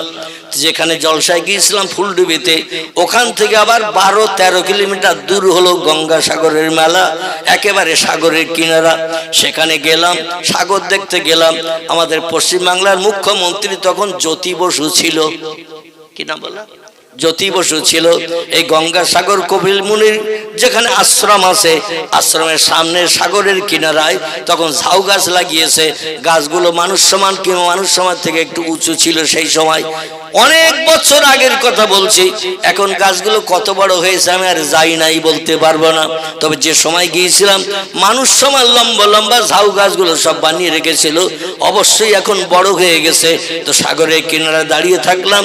দাঁড়িয়ে থাকার পরে দেখলাম সাগরে ঢেউ চলছে, ঢেউতে ঢেউতে দেখলাম পানি আস্তে আস্তে আমাদের পা পর্যন্ত এসে গেছে। 20-30 হাত দূরে ছিল পানি, 20-30 হাত দূরে ডাঙায় ছিলাম আমরা। 2-10 মিনিট দাঁড়াতে থাকতে সাগরের জোয়ারের পানিতে আমাদের পা পর্যন্ত পানি এসে গেছে। লোকজন বলল, কারা তোমরা, কারা? তাড়াতাড়ি এগিয়ে এসো, কারণ পানি যত উপরে উঠবে হাঙর কামড় কুমির আসবে, তোমাদের ধরে নিয়ে টেনে গেলে কি নিয়ে গেলে বাঁচানো যাবে না। ভয়তে আমাদের তখন আত্মা খাসা হয়ে গেছে, দৌড়িয়ে ডাঙ্গার দিকে ছুটে চলে এসেছি। দেখলাম পানি ওই রকম ঢেউয়ের মাধ্যম দিয়ে জোয়ারের পানি এগিয়ে গিয়ে আসছে। ইবলিস শয়তান বলল, শোনো, যখন এই লোকটারে বস্তায় বন্দি করে ফেলে দেবে, জোয়ারের পানিতে পানি একদিকে যায়, ভাটায় পানি আরেক দিকে যায়, চলতে চলতে কিনারা এসে গেলে যে কোনো মানুষ দামি মাল মনে করে নিয়ে ওই বস্তাটা টেনে নেবে, দামি মাল পাওয়ার আশায় মুখ খুলে দেবে, দিয়ে দেখবে একটা জ্যান্ত মানুষ বস্তার ভিতরে রয়েছে। মুসা নবী, ইব্রাহিম নবীর আল্লাহ ইচ্ছা করলে পানির তলায়ও মানুষ বাঁচিয়ে রাখতে পারে না, পারে না, পারে না, বাদে নাকি? পানির তলায়ও মানুষ বাঁচিয়ে রাখতে পারে। কেমন রাখতে পারে আমি একটু পরের যে সেন্টেন্স দুটি বলবো, যে ওয়ার্ড দুটি বলবো, অতুখরিজুল হাইয়া মিনাল মাইয়াতে, অতুখরিজুল মাইয়াতে মিনাল হাইয়ে। আল্লাহ বলছেন, আমি মরারে জিন্দা করতে পারি, জিন্দারে মারতে পারি। কেমন পারেন? ওই ঘটনার কাছে আসলে আমি তত্ত্ব পরিবেশন করব, ইনশাল্লাহ তত্ত্ব শুনলে আপনাদের মগজ সাফ হয়ে যাবে। জোরে বলুন একটু আমিন। আমার ভাইরা, পয়গম্বর ইব্রাহিম নবীকে একেবারে দুনিয়া থেকে বিদায়ের জন্য ইবলিস যুক্তি দিল, ওই বস্তার মুখ খোলো। বস্তার মুখ খুলে 2-4খানা ভারী পাথর বস্তার ভিতরে ঢুকিয়ে দাও, পাথর ঢুকিয়ে দাও, পাথর পাথর ঢুকিয়ে দিয়ে মুখটা আবার পূর্বের মতো বেঁধে দাও। দুজন হয়তো আগে ঘাড়ে করে নিয়ে যেতে পারতে, প্রয়োজন হলে 5-7জন মিলে বস্তা ঘাড়ে করো, কারণ পাথর তো ভারী। এই ভারী পাথর আর মানুষ সমেত কাঁধে করে নীল দরিয়ায় ফেলে দাও। যদি ইব্রাহিমের আল্লাহ ইব্রাহিমের বাঁচানোর জন্য যদি ভাসিয়ে রাখে বস্তা, কিন্তু পাথরের কারণে আর বস্তা ভাসবে না, পাথরের কারণে বস্তা তলায় তলিয়ে যাবে। শয়তানের যুক্তি খারাপ নাকি? শয়তানের যুক্তি খারাপ না। বলো পাথরের কারণে বস্তা তলিয়ে যাবে, আর তলিয়ে গেলে 2-10 মিনিট 20 মিনিট হয়ে গেলে ইব্রাহিমের দম বন্ধ হয়ে যাবে, জনম জনম মারা যাবে, বস্তা পানির তলায় থাকলে পচে যাবে। আর ইব্রাহিম নবীর দেহ যখন বস্তা পচে বেরিয়ে যাবে, হাঙর কুমুর জলস্থি মাছ ব্যাং সাপ যে যা মনে করবে, ক্যাকড়া থেকে শুরু করে সবাই খেয়ে ওরে কমপ্লিট করে দেবে, আর তোমাদের ধর্মের বিরুদ্ধে কোনো মন্তব্য করবে না। নমরুদ বলল, সাদ্দাক্তা ইয়াখি, সত্যি তোর মগজে এত মাল আমরা জীবনে বুঝতে পারিনি। তুই যদি না আসতিস তাহলে আমাদের পরিকল্পনা সব ভেস্তে যেত। আমার ভাইরা, এখন দলবল দিয়ে পাঠিয়ে দিল, সংক্ষেপ কথা, দলবল দিয়ে 2-5-7জন লোক নিয়ে পাথর সমেত বস্তার মাথায় করে নিয়ে নীল দরিয়ার কিনারা চলে গেল। যাওয়ার কারণে শয়তান আবার সেখানে যে হাজির হয়েছে। দরিয়ার কিনারায় যখন বস্তা নামালো মাথার থেকে, শয়তান ওখানে হাজির হয়েছে। হাজির হয়ে বলল, মা ফালতা হাজা ইয়াখি, ও ভাই এখন তোমরা কি করবে? বলে, আমরা সবাই মিলে বস্তা ধরে ঝুল্লো মেরে দূরে ফেলে দিয়ে দেব, যাতে কাছাকাছি যেন বস্তা পরবর্তী ভাসলেও আসতে না পারে, এই জন্য এখান থেকে ঝুল্লো মেরে ফেলে দেব। আচ্ছা, জোরে ঝুল্লো মেরে ফেলে দিলে অনেকটা দূর যায় না? যায় না? অনেকটা দূর যায়। শয়তান ইবলিস বলছে, শোনো, আমি কে বুঝতে পেরেছো? বলে, লা ইয়াখি, বুঝতে পারি নাই। বলে, আমি যে যুক্তি দিয়েছিলাম পাথর ভরার জন্য, সেই লোক আমি। বলে, ভাই তাহলে তুমি এখানে আবার কি জন্য এসেছো? তোমার যুক্তি মোতাবেক তো কাজ করছি। বলে, এখানে এসেছি এই জন্য, তোমাদের গায়ের শক্তি আর আমার শক্তি কিন্তু আসমান জমিন পার্থক্য আছে। আমি হলাম জেনেদের বাচ্চা। কিসের বাচ্চা? আমি হলাম জেনেদের সন্তান। আমার গায়ের ক্ষমতা তোমাদের ক্ষমতা কিন্তু এক নয়, কারণ আমরা মাটির তলা দিয়ে যাই, পানির তলা দিয়ে যাই, হাওয়ায় শূন্যে উড়ে চলে যাই, যখন তখন রূপ পাল্টাই, আমাদের অনেক পাওয়ার ক্ষমতা আছে। এই জন্য তোমরা যখন ফেলে দেবে, আমি একটু হাত লাগিয়ে দেব, তোমরা একটু ঝুল্লো দেবে, আর তাতে আমি ধরে ঠেলে দেব, যাতে ওই বস্তা আরো অনেক দূর চলে যায়। একেবারে গভীর সাগরের তলদেশে মাঝখানে, পুকুরের মাঝখানে গর্ত বেশি না ধারে গর্ত বেশি হয়? মাঝখানে গর্ত বেশি হয়, এই জন্য বললো একেবারে সাগরের মাঝ পজিশনের দিকে ফেলে দেব, যাতে অতল তলে তলিয়ে চলে যায় আর কোনোদিন ভাষার সুযোগ না হয়। ওরা সবাই মিলে শয়তানের সাহায্য নিয়ে জোর করে ঠেলা মেরে ঝুল্ল দিয়ে ফেলে দিয়ে দিল। দিয়ে ওরা 2-5 মিনিট 10 মিনিট দাঁড়িয়ে থাকলো ওখানে। 2-5 মিনিট 10 মিনিট দাঁড়িয়ে থাকার পরে দেখলো বুড়বুড় করছে, পানি উঠছে বুড়বুড় করে, কিন্তু ইব্রাহিম আর ওঠে না। 10 মিনিট থাকার পর ইবলিস শয়তান বলছে, আমার যুক্তি নিয়ে পাথর যদি না ভরতে তাহলে হঠাৎ হয়তো উঠে যেত, আর উঠে গেলে কিন্তু যে মাথার কাটা সেই মাথায় একই রকম অবস্থা দেখা দিত। এখন তলায় যেয়ে যখন বুড়বুড় করছে, কাদায় যেয়ে পড়েছে, তাই পানির উপর দিয়ে বুড়বুড় করে ফোঁটা ফোঁটা উঠছে। ও আর ভাসবে না, উঠবে না। পাথরের বস্তা যখন পচে যাবে, ইব্রাহিম তখন পচে গলে পানির তলায় শেষ হয়ে যাবে। চলো ইজহাবিলাল বাইত, চলো আমরা বাড়ির দিকে যাই। সবাই আনন্দ করতে করতে বাড়ির দিকে আসে।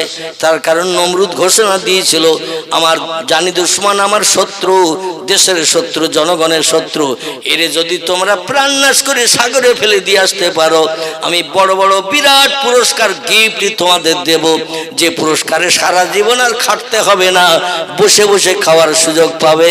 আমার শত্রুরে নিপাত করো। বাংলা একটা প্রবাদ আছে, রাখে আল্লাহ মারে কে, আছে না নাই? ওরা ফেলে দিয়ে চলে আসছে আনন্দ করতে করতে, পুরস্কার পাবে নমরুদের রাজ দরবারে। আল্লাহ ডেকে বলে, ইয়া খিজির, ও আমার পানি পরিচালনাকারীর, আমার রহমতি বান্দা, প্রেমিক বান্দা। কেউ বলেছেন খিজির আল্লাহ, তাফসীরের কিতাবে লিখেছেন খিজির ছিল আল্লাহর একজন ওলি। কেউ বলেছেন নবী, কেউ বলেছেন ওলি। অসুবিধা হচ্ছে না তো? অসুবিধা হলে সঙ্গে সঙ্গে বলবেন, আরেকজন বক্তা এখনো বসে আছে কিন্তু। আল্লাহু আকবার। তো তাফসীরের কিতাবে, তাফসীরে রুহুল বায়ান, মাওজাহুল কোরআন, তাফসীরে বায়ানুল কোরআন, তাফসীরে বাইজাবি, তাফসীরে কাশফ, এমন করে তাফসীরে জালাল কোরআন আল্লামা কুরতুবী রাহমাতুল্লাহ আলাইহি পর্যন্ত লিপিবদ্ধ করেছেন। খিজির আসলে কোনো পয়গম্বর নন, তিনি ছিলেন আল্লাহর একজন ওলি। কোহে কাফের গুহার ভিতরে যে আল্লাহ পাকের রহমতি পানি, যাকে আবে হায়াত বলা হয়, এই আবে হায়াতের পানি লোকমান, আল্লাহ একজন ওলি বান্দা ছিল লোকমান। এই লোকমান হাকিমকে নিয়ে, বাদশা সেকেন্দার জুলকারনাইনকে নিয়ে কোহে কাফের গুহার ভিতরে আবে হায়াতের পানি খোঁজ করতে গিয়েছিল। দুইজন পথ হারিয়ে যে আর পথ পায় নাই, একজন পথ হারায় নাই, তিনি ছিলেন হযরতে খিজির। ওনার কাছে একটি চকমকি পাথর ছিল, অন্ধকার হলি জ্বলে ওঠে। জোরে বলুন একটু সুবহানাল্লাহ। ওই চকমকি পাথরের উপরে কাপড় খুলে দিল, পাথর জ্বলে গেল অন্ধকারের ভিতরে, লাইট জ্বলে গেল, পথ দেখতে পেল। পথ দেখতে দেখতে সেই আবে হায়াত সালসাবিল যারে বলা হয়, আমার ভাইরা, এই আবে হায়াতের পানির কুয়ার কাছে চলে যে 2 হাতে করে পানি নিয়ে চুম্বক দিয়ে খেয়েছিলেন। তাফসীরের ভিতরে আল্লাহ নবী হাদিস শরীফে জানিয়েছেন, তাফসীরের ভিতরে লেখা করা জানিয়েছেন, এই আবে হায়াতের পানি যে লোকটি একবার পান করতে পারবে, কিয়ামত পর্যন্ত তার মরণ হবে না। এই পানিটা পান করেছিলেন হযরতে খিজির, বাদশা সেকেন্দার জুলকারনাইনের আমলে। কার আমল বললাম? বাদশা সেকেন্দার জুলকারনাইন, যিনি বিশ্বব্যাপী বাদশাহিত্য করেছিলেন। কটা দেশে? বিশ্বব্যাপী, তাম পৃথিবীব্যাপী বাদশাহিত্য করেছিলেন এই লোকটা। তাই বলল যে আমি একটু লম্বা দিন বেঁচে থাকতে চাই, আবে হায়াতের পানি কোথায় আছে খোঁজ করো লোকমান, খোঁজ করো খিজির, খোঁজ করো। এই জন্য লোকমানও ছিল আল্লাহর ওলি, খিজিরও ছিল আল্লাহর ওলি, বাদশা ছিলেন সেকেন্দার জুলকারনাইন। জোরে বলুন সুবহানাল্লাহ। তো এই পানি পান করার সুযোগ পেয়েছিলেন খিজির। আল্লাহ বলেন, কিয়ামত পর্যন্ত যখন হায়াত পেয়ে গেছো, আমার পৃথিবীর একটি সৃষ্টির পরিচালনার দায়িত্ব তোমারে দিলাম। সেটা হলো পানিতে যত সৃষ্টিজীব বাস করে সব পরিচালনা করবে তুমি। খিজিরের নেতৃত্ব মেনে যারা চলে, এরা কোনোদিন জেলেদের হাতে ধরা পড়ে না, জাল পাতলেও জালে ঢোকে না। জোরে বলুন সুবহানাল্লাহ। আর খিজিরের হুকুম অমান্য করে যারা চলে, তারা বিপদে পড়ে। দেখবেন আমরাও মাঝে মধ্যে মাঠে যখন ছাগল টাগল চড়াতে যাই, এইবারে কিছু ছাগল বেয়াদব আছে না, ওরে বলি লোকে ধান খেতে মুখ দিবি না, তো কখন দড়ি ছেড়বে ধান খাবে সেই চিন্তা ভাবনা করে, নিয়ে যাবেন একদিকে ও যাবে আর একদিকে। আমার ভাইরা, যেটি আপনাদের কাছে বলতে চাইছিলাম, জনগণ পুরস্কার নেওয়ার জন্য হাত নাড়া দিতে দিতে আনন্দ করতে করতে ফিরে আসে। ওদিকে আল্লাহ বলে, খিজির পানি পরিচালনার দায়িত্ব পূর্ব থেকে তোর কাছে দিয়েছি, বাচ্চা সেকেন্দার জুলকারনাইনের আমল থেকে। এখন তুই সাগরের মাছ, ব্যাঙ, সাপ, কুমির, কামড়, জলস্থি থেকে শুরু করে যত জীব জন্তু আছে সব পরিচালনা করিস। এ খিজির, আমার সৃষ্টির ভিতরে সেরা সৃষ্টি যারা, তারা হলো আদম বংশধর, আদম নবীর বংশধর। সেই বংশধরের ভিতরে আমার একজন প্রেমিক বান্দা, আজরের বেটা, নাম তার ইব্রাহিম। ওই ইব্রাহিমকে বস্তার ভিতরে ভরে নমরুদ পাথর ভিতরে ঢুকিয়ে সাগরে ফেলে দিয়ে দিয়েছে, যাতে তাড়াতাড়ি তলায় তলিয়ে যায়। 2-5 মিনিট ফেলে দিয়ে দাঁড়িয়েছিল, বুড়বুড় করে পানির ফোঁটা উপরে উঠেছে, কিন্তু ইব্রাহিম নবীর বস্তার ভাসেনি। ওরা এক মাথায় চলে গেছে, বস্তার ভাসবে না, মরিয়ে যাবে, পচে গলে যাবে। বস্তা যখন পচে ছিঁড়ে যাবে, তখন ইব্রাহিম নবীর আর বাঁচার লাইন থাকবে না। চলো বাড়ি যেয়ে পুরস্কার নেই। আনন্দ করতে করতে আসে। আল্লাহ বলে, খিজির রে, ওই বস্তার মুখ খোল, আমার প্রেমিক বান্দা ইব্রাহিম খলিলুল্লাহকে তাড়াতাড়ি কিনারায় তুলে দে। আর একটু জোরে বলা যাবে না? নারায়ে তাকবীর। তাড়াতাড়ি আমার পয়গম্বরের সাগরের কিনারায় তুলে দে। আচ্ছা, খিজির আল্লাহর হুকুম মানবে না? মানবে না। সে তো নবী নয়, বরং নবীর পরের স্টেজের লোক, ওলি, ওলিয়া উলিয়া। নবীদের মর্যাদা অলির মর্যাদার থেকে বেশি না কম? নবীর মর্যাদা অলির মর্যাদার থেকে অনেক অনেক গুণে বেশি। আমার ভাইরা, সেই নবীরে বস্তার মুখ খুলে সাগরের কিনারায় তুলে দিতে বলেছে। সাগরের কিনারায় খিজির সাল্লাম আল্লাহর হুকুম তামিল করে সাগরের কিনারায় উঠিয়ে দিয়ে দিলেন। সাগরের কিনারায় যখন উঠিয়ে দিয়ে দিল, খিজির বলে দিল, ভাই ইজহাব ইলাল বাইত, আপনি এই রাস্তা দিয়ে আপনার বাড়ি চলে যান। যারা পাহাড়ি এলাকা ঘুরে ঘুরে বাড়ি যাচ্ছে নমরুদের রাজ দরবারে পুরস্কার নেওয়ার জন্য, ওদের পুরস্কার দেওয়ার আগে আপনার বাড়ি যেতে হবে। আচ্ছা, রাস্তা ঘুরে এক জায়গায় আসা আর শর্ট রাস্তা এক জায়গায় যাওয়া, কোনটায় তাড়াতাড়ি হবে? এই মনে করুন, এই মিরিদাপাড়ায় আপনি আসবেন নূতন হাট থেকে। আচ্ছা, নূতন হাট থেকে এই যেটা আপনার চলে গেছে তালপুকুরের বাজারের দিকে, এইটা সোজা রাস্তা। আর একটা রাস্তা জলপাত দিয়ে ঘুরেও আসা যাবে না? যাবে না। আচ্ছা, কোন রাস্তা দিয়ে আসলে তাড়াতাড়ি আসা যাবে? যেটা মেন রাস্তা, ঠিক না? ইব্রাহিম নবীকে শর্ট রাস্তা দেখিয়ে দিয়েছে। এই রাস্তা দিয়ে চলে যান, দুই দিকে উঁচু পাহাড়, মাঝখানে গলিপথ, ঝোপঝাড় জঙ্গল আছে, তবে আপনার কোনো ভয় নাই। আল্লাহ আপনার, আপনি আল্লাহর, আপনার কোনো হিংস্র জীব জন্তুর ভয় নাই। আপনি একটি শর্ট রাস্তা দিয়ে তাড়াতাড়ি যান, যে বাড়ির বারান্দায় যে চুপ করে বসে থাকেন, আর কোনো কাজ আপনার করতে হবে না, যাতে যারা কষ্ট করে আপনার সাগরে ফেলে দিয়েছে ওরা যেন কেউ পুরস্কার নিতে না পারে। খিজির আলাইহিস সালাম তথ্য দিলেন। আর ইব্রাহিম খলিলুল্লাহ সেই শর্ট রাস্তা দিয়ে, দুই দিকে উঁচু পাহাড়, লম্বা পাহাড়, ওরা পাহাড়ের সাইড দিয়ে ঘুরে ঘুরে আসছে। আর ইব্রাহিম নবী এইড়ো রাস্তা দিয়ে, যার এইড়ো রাস্তা বলা হয়, শর্ট রাস্তা দিয়ে বাড়ি চলে এসে বাড়ির বারান্দার কোনা একটা খুঁটি, খুঁটি মানে কাঠের খুঁটি, মাটির বারান্দা, এখান থেকে 5,500 বছর আগের কথা বলছি। তখন ইট তৈরি হয়নি, বা ইট কেউ তৈরি করতেও জানতো না। পাহাড় কেটে বাড়ি বানানো যাবে এরকম চিন্তা ভাবনা মানুষের মগজে ছিল না। মানে খেজুরের পাতা, গাছের পাতা, গাছের ডাল, এই রকম দিয়ে তখন বাড়ি টাড়ি বানানো হতো। আর মাটি বালি একসঙ্গে সড়ো করে দেওয়াল টাল। আমাদের দেশেও আগে দেখবেন মাটি কাদা ছেনিয়ে একটু শক্ত মতো করিয়ে মাটির দেওয়াল গাঁথা হতো না? এখন আর হচ্ছে না, সরকার সুবিধা করে দিয়েছে, যার ঘর নাই তার ঘর দেয়া হবে। আমার ভাইরা, ইব্রাহিম নবী বাড়ির বারান্দায় যে খুঁটির গায়ে হেলান দিয়ে চুপটি করে বসা, আর ওনার বাড়ির সামনে দিয়ে একটা সচরাচর রাস্তা ছিল, মানুষজন যাওয়া আসা করতো, অহরহ যেত এবং আসতো পাড়ার ভিতরে। ওনার বাড়ির সামনে দিয়ে রাস্তা ছিল, আজরের বাড়ি। ওনার বাবা ছিল আজর, প্রতিমা বানাতেন তিনি, মাটির প্রতিমা, নমরুদের চেহারার মতো প্রতিমা। আর নমরুদ বলতো আমি সবার বাড়ি যেতে পারবো না, সবাই আমার স্রষ্টা বলে সম্মান দিতে পারবে না, আমার স্রষ্টা বলে সেজদা করতে পারবে না। এজন্য আজর যে প্রতিমা বানায় আমার চেহারার মতো অবিকল দেখতে, এই প্রতিমা একটা করে ঠাকুর কিনে নিয়ে যাও, বাড়িতে রেখে দেবে এক কোনায় ভালো জায়গায়। আর সকালে ঘুম থেকে উঠবে, ঠাকুরের সামনে সেজদা করবে, বাইরে কাজকর্মে যাবে, কাজকর্মে ফিরে এসে সুস্থ অবস্থায় আমার সেজদা করবে।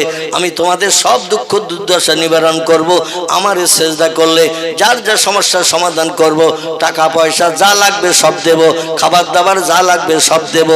ইনি ছিলেন আজর, ইনি বানাতেন প্রতিমা নমরুদের চেহারার। যাই হোক, ইব্রাহিম নবী চুপ করে বসে আছেন।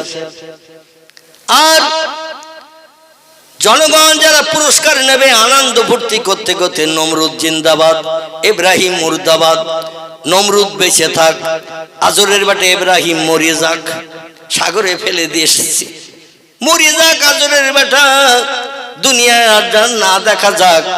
এই বলতে বলতে নমরুদের নামে স্লোগান দিতে দিতে যাচ্ছে। নমরুদ বলছে মা তারা ইয়াকে, ও রাজ দরবারের লোকেরা একটু তাকিয়ে থাকে তো, কারা আমার নামে স্লোগান দিচ্ছে, আমার নামে জিন্দাবাদের স্লোগান, আমি বেঁচে থাক আর আজরের বেটা ইব্রাহিম মারা যাক, এই স্লোগান দিচ্ছে ইব্রাহিম মুর্দাবাদ। দেখো তো কারা, বলে যারা বস্তা নিয়ে গিয়েছিল তারা, বলে তারা, ওরা আমার নামে স্লোগান দিচ্ছে, তাহলে পুরস্কার আমি যা দেবো মনে করেছিলাম তার আরো 3 ডবল দেব। আমি যে পুরস্কার দেব বলে নিয়ত করেছিলাম, আরো 3 ডবল পুরস্কার দেব। ওদের আসতে বলো আমার রাজ দরবারে, কি চাই ওদের, আমার শত্রু নিপাত করে এসছে নিশ্চয়ই, অন্যথা ইব্রাহিম মুর্দাবাদ বলতো না।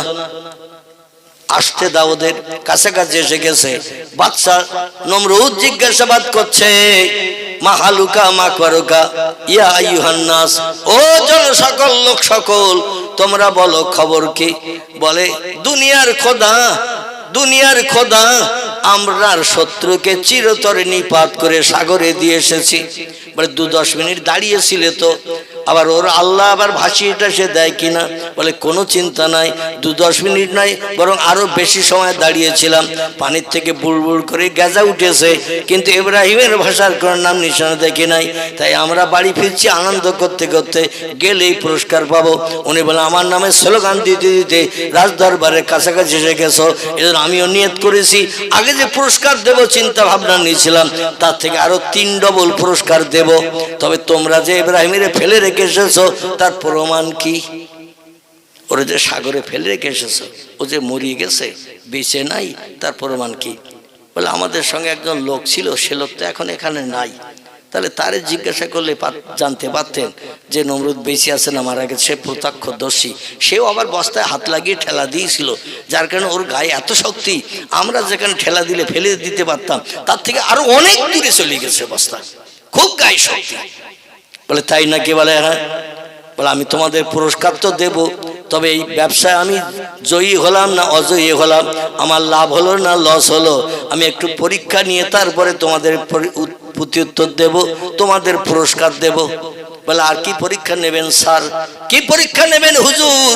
ইয়া রব্বি, এ দুনিয়ার খোদা কি পরীক্ষা নেবেন? বলে একটু ইব্রাহিমের বাড়ি যে একটু ঘুরে দেখে এসো। কি করো? ইব্রাহিমের বাড়ি যে একটু ঘুরে দেখে এসো, ইব্রাহিম বাড়ি আছে কিনা। বলে আমরা তো রাস্তা দিয়ে আসলাম, আমাদের টপকিয়ে আসেনি। বলে ওর আল্লাহ ওরে অন্য জায়গা দিয়ে আনতে পারে, একটু দেখে এসো বাড়ি আছে কিনা। ওরা ইব্রাহিম নবী বাড়ি আছে কিনা দেখতে চলে গেছে। যে দেখে ইব্রাহিম নবী বারান্দার কাঠের খুঁটির গায়ে হেলান দিয়ে চুপ করে বসে রয়েছে, একটু মুখ কালো করিয়ে। কি করে? মুখ কালো করে, মলিনতা নিয়ে, দুশ্চিন্তা ভারাক্রান্ত মন নিয়ে খুঁটির গায়ে হেলান দিয়ে চুপ করে বসে আছে, গালে হাত দিয়ে। লোকজন এসে ওরে বলছে এই ওইটা সে ইব্রাহিম। আর একজন বলছে তাই তো দেখছি। বলে ওরে তো ফেলে আসলাম সাগরে, আর আমরা আসার আগে বাড়ি আসলো কি করে? ওদের ভিতরে আলোচনা চলছে, আমরা বাড়ি আসার আগে ও আসলো কি করে? ওরা এসে বলছে মাহালুকা মাখবরুকা ইয়া ইব্রাহিম, ও ও ইব্রাহিম তোমার খবর কি, খবর বলো।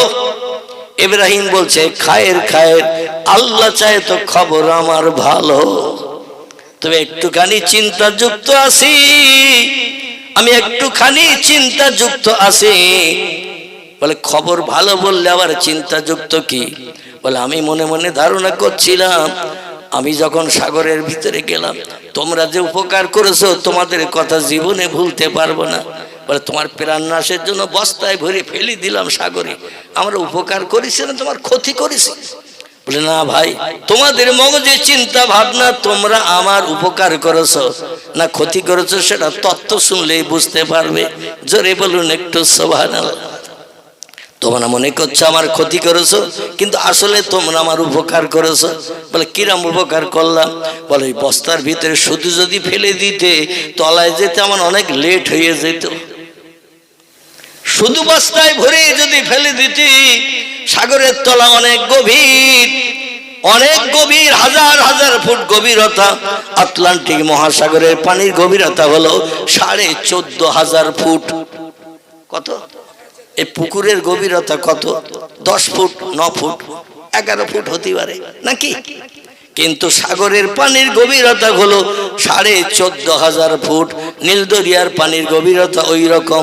বলে তোমরা যদি পাথর ভরিয়ে না দিতে আমার তলায় যেতে অনেক লেট হয়ে যেত, এই জন্য তোমরা যে পাথর ভরি আমারে ফেলে দিয়েছ, আর ভারী পাথরের কারণে আমি দ্রুত তলায় চলে যেতে পেরেছি, মেল ট্রেনের মতো। কি ট্রেন? একটা সাধারণ ট্রেন আছে না, লোকাল ট্রেন, আর একটা আছে না মেল ট্রেন। হাওড়া স্টেশন থেকে যখন ছাড়ে 5টা 7টা 10টা স্টেশন কভার করে এক জায়গায় রাখে। ঠিক বললাম না ভুল বললাম? যারা অন্ধ্রপ্রদেশে গেছেন, বিহারে গেছেন, উড়িষ্যায় গেছেন, কর্ণাটকে গেছেন, তামিলনাড়ু গেছেন, আমার কথা একমত হতে পারবেন। আমিও গিয়েছিলাম কেরালায় ট্রিটমেন্ট হতে। কোথায় বললাম? কেরালায় ট্রিটমেন্ট হতে। আমাদের এখান থেকে ব্যাঙ্গালোর যেতে 3 ঘন্টা সময় লাগে, 3.5 ঘন্টার মতো ব্যাঙ্গালোরে যেতে, কিন্তু আমার এয়ারপোর্টে লেগেছিল 4.5 ঘন্টা কেরালা। কোথায় বললাম? কেরালা, একেবারে ভারতের শেষ সীমানা, ওদিকে শ্রীলঙ্কা, এদিকে ভারতের শেষ, জায়গাটির নাম কেরালা। 4.5 ঘন্টা প্লেনে লেগে গেল। সৌদি আরবে যেতে 6 ঘন্টা লাগে, মানে এতটা দূর মেল ট্রেন। এ কিন্তু যেখানে সেখানে স্টপেজ দেয় না, দেয় 2-10টা স্টেশন পার হয়ে যায় এক জায়গায় স্টপেজ দেয়। বলে তোমরা যে ভারী পাথর ভরি দিয়েছো এই জন্য দ্রুত ট্রেন মেল হয়ে চলে সাগরের তলায় চলে গেছে। আর যেই বস্তা সাগরের তলায় চলে গেছে, আমার একজন বন্ধু ছিল, তার নাম হলো খিজির, আমার বস্তার মুখ খুলে দিয়ে তার বাড়িতে নিয়ে যেয়ে আমাকে সুন্দর করে খাবার পরিবেশন করেছে। যেমন আল্লামা রুহুল আমিন রাহমাতুল্লাহ আলাইহি একজন হিন্দু ছেলে ছিল, তার নাম ছিল তপন। তপন তপন এরে ইসামতি নদীতে লাফ দিতে বলেছিল বাড়ি ভাঙা বন্ধ হওয়ার জন্য। ও সাগরের নদীতে, ইসামতি নদীতে লাফ দিল, দিয়ে যেই তলায় গেল, যে দেখে সুন্দর পরিষ্কার পরিচ্ছন্ন একটা লোক চেয়ার টেবিল নিয়ে বসা, সেখানে খাতা কলম নিয়ে লিখছে কোথায় কোন দিকে পানি ফাটা হবে, কোথায় কোন দিকে জোয়ার হবে, জীবজন্তু সাগরে যা বাস করে তারা কোথায় যাবে। এমনকি আমার ভাইরা তার কাছে যে তার কাছ থেকে কিছু নাস্তা পানীয় নিয়ে পরবর্তীতে ঘোলে আবার ডাঙায় ঠেলে উঠেছিল। জোরে বলুন একটু সুবহানাল্লাহ। আমার ভাইরা, পয়গম্বর বলছেন আমারে ভালো নাস্তা পানি করিয়েছে, বড় খাঞ্চায় করে অনেক ফলমূল মিষ্টি মিঠাই দিয়েছে। তবে এই ফলমূল মিষ্টি মিঠাই যা দিয়েছিল দুনিয়ার কোনো ফল খাবার নয়, সব আল্লাহর জান্নাতের খাবার। একটা ফলে যতবার কামড় দিচ্ছিলাম ততবার নতুন নতুন ফলের টেস্ট আর স্বাদ পাচ্ছিলাম। ফল একেবারে পূর্ণ না খাওয়া পর্যন্ত ছাড়তে পারছিলাম না। আমরা কোনো ফল তিতো টক এমন করে কোষো লাগলে এক কামড় দেওয়ার পরে খাই না, কিন্তু আল্লাহর জান্নাতি ফলের এমন কোয়ালিটি, একটা ফলে যদি 100 বার কামড় দেন 100 রকম ফলের আস্বাদ পাবেন। বলে এইরকম করে এক একটা ফল খেতে খেতে সময় লেগেছে, খানচায় দিয়েছিল বহু ফল, কিন্তু হঠাৎ করে বন্ধু বলল আপনাকে এখনই বাড়ি যেতে হবে, আল্লাহর হুকুম হয়েছে। নামি দামি ফলগুলো সব খানচায় রেখে বাড়ি ফিরে এসেছি। মনটা বড় ব্যথা, মনটায় বড় দুঃখ। আবার কবে কোন দিন ফেলে দিয়ে যাবে একটু বলে যাও ভাই। বাকি ফল যেগুলো রেখে এসেছি খানচায়, আর একটা বার যদি বস্তায় ভরে আমাদের নীল দরিয়ায় ফেলে দাও, তাহলে আমি বাকি ফলগুলো আবার খাওয়ার সুযোগ পাবো। কবে কোন দিন ফেলবে বলো? ওরা বলে লাভ হবে তোমার আর লস হবে আমাদের। তুমি বাড়ি ফিরে এসেছো, সরকার নমরুদ আমাদের পুরস্কারটার কিচ্ছু দেবে না, খাটাখাটনি বেকার হয়ে গেছে, আর তোমার আবার বস্তায় বেরিয়ে সাগরে ফেলে দিয়ে তুমি আবার বাকি ফলগুলো খাবে। সেই খোদার কসম, নমরুদের কসম, মরিয়ে যাবো তো আর তোরে বস্তায় ভরবো না। জোরে বলুন একটু সুবহানাল্লাহ। অসুবিধা হচ্ছে না তো? হ্যাঁ, সময় তো বোধহয় শেষ হয়ে গেছে নাকি? হ্যাঁ, সময় শেষ হয়ে গেছে। একটু দরুদ শরীফ বলো বলো বলে কি মেশিন নাকি যে অটোমেটিক সুইচ টিপেছে আর কাজ চলতেছে? সুইচ টিপলে তো কাজ চলবে না। পরের বক্তা অপেক্ষায় বসে আছে। একটু দরুদ শরীফ। আল্লাহুম্মা সাল্লি আলা সাইয়্যিদিনা মাওলানা মুহাম্মদ ওয়া আলা আলি সাইয়্যিদিনা মাওলানা। তাহলে এখনো বলতে হবে? আচ্ছা, আপনাদের দাবি আমি কবুল করব। অসুস্থ হলো আমার একটা দাবি আছে, আপনারা কবুল করবেন তো নাকি? কি আর জবান খুঁজতেছে না কেন? আপনাদের দাবি আমি কবুল করব বললাম, আর কিছুটা বলবো, কিন্তু আমার একটা দাবি আছে, কবুল করবেন তো?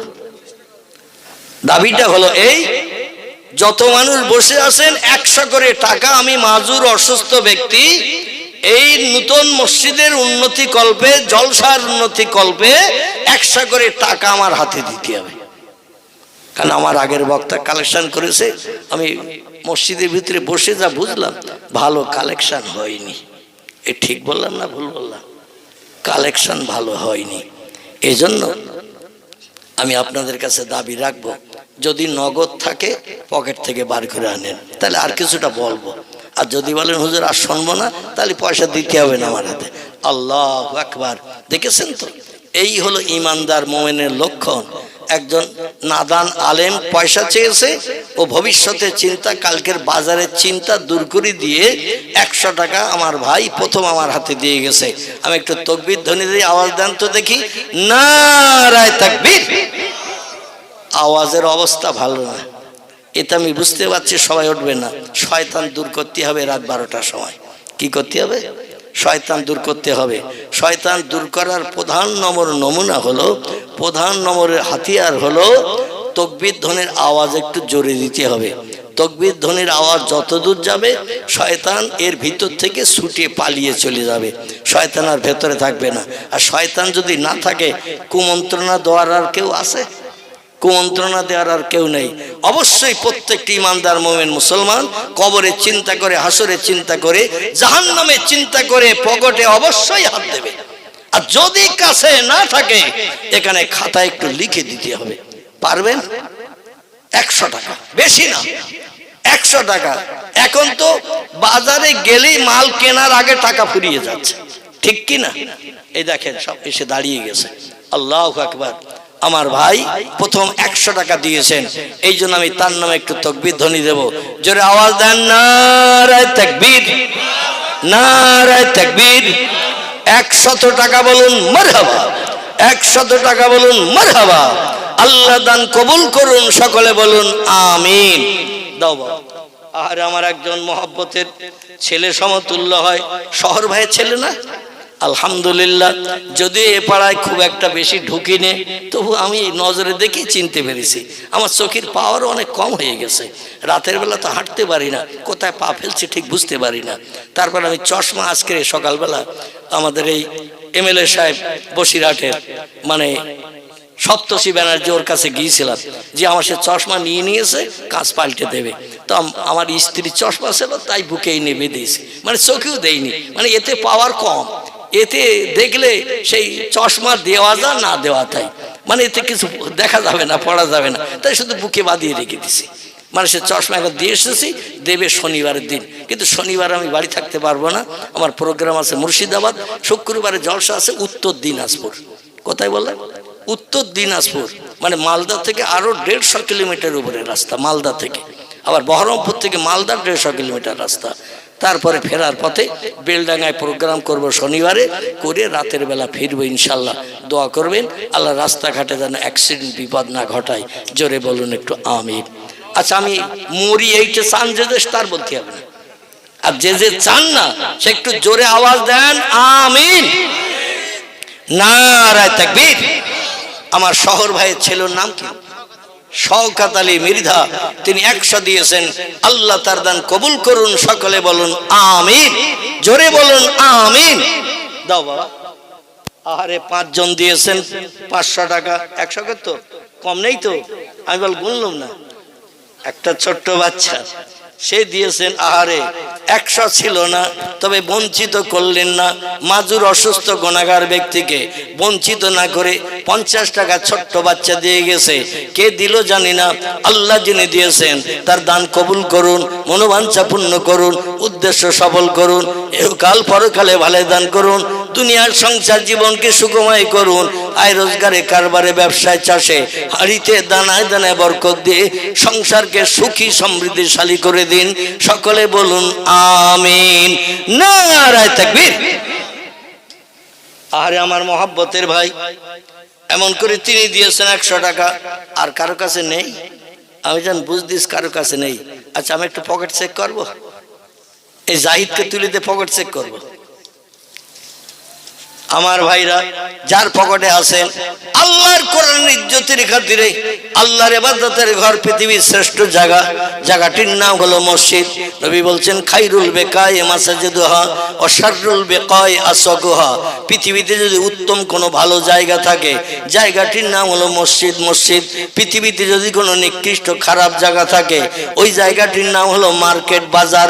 বাজার হলো পৃথিবীতে সবথেকে খারাপ জায়গা। এই জন্য আমরা খারাপ জায়গায় বসি বেশি, আর ভালো জায়গায় বসি কম। ঠিক না ভুল? ভালো জায়গায় বসি কম, ভালো জায়গায় একটু টাকা দিন।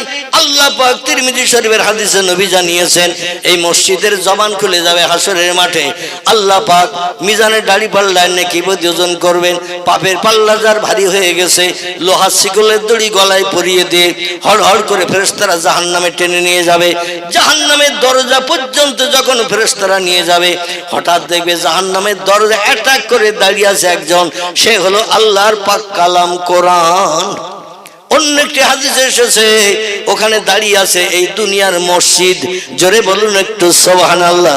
কোরআনেরও যেমন দাম, মসজিদেরও তেমন দাম।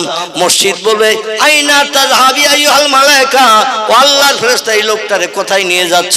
ও তো যেতে চাচ্ছে না, জোর করে গরু ছাগলের মতো টেনে টেনে নিয়ে যাচ্ছ কোথায়? বল এলান্নার, এলার জাহান্নাম, আমরা একে জাহান্নামে নিক্ষিপ্ত করতে নিয়ে যাচ্ছি। কারণ পাপে পূর্ণ, পাপে ভরা, সব নাই, সৎ কাজ নাই, ভালো কাজ নাই, জান্নাতে যাওয়ার সুযোগ হয় নাই, এই জন্য জাহান্নামে নিক্ষিপ্ত করতে যাচ্ছি। আল্লাহর হুকুম তামিল করে ওয়াইয়াফআলুনা মা ইউমারুন, আল্লাহ যেটা বলে আমরা সেটা করি, আল্লাহর হুকুমের খেলাফ কোনোদিন করি না।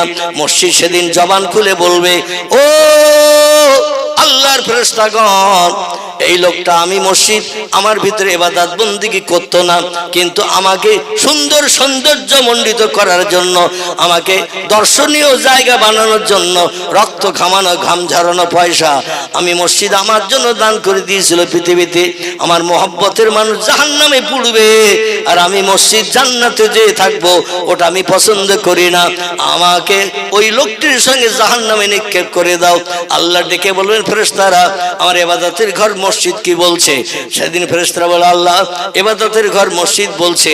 অর্থ দিয়ে, পয়সা দিয়ে, শ্রম দিয়ে সাহায্য করেছিল, মসজিদের দর্শনীয় করেছিল। সেই মসজিদ এখন জবান খুলে কথা বলছে।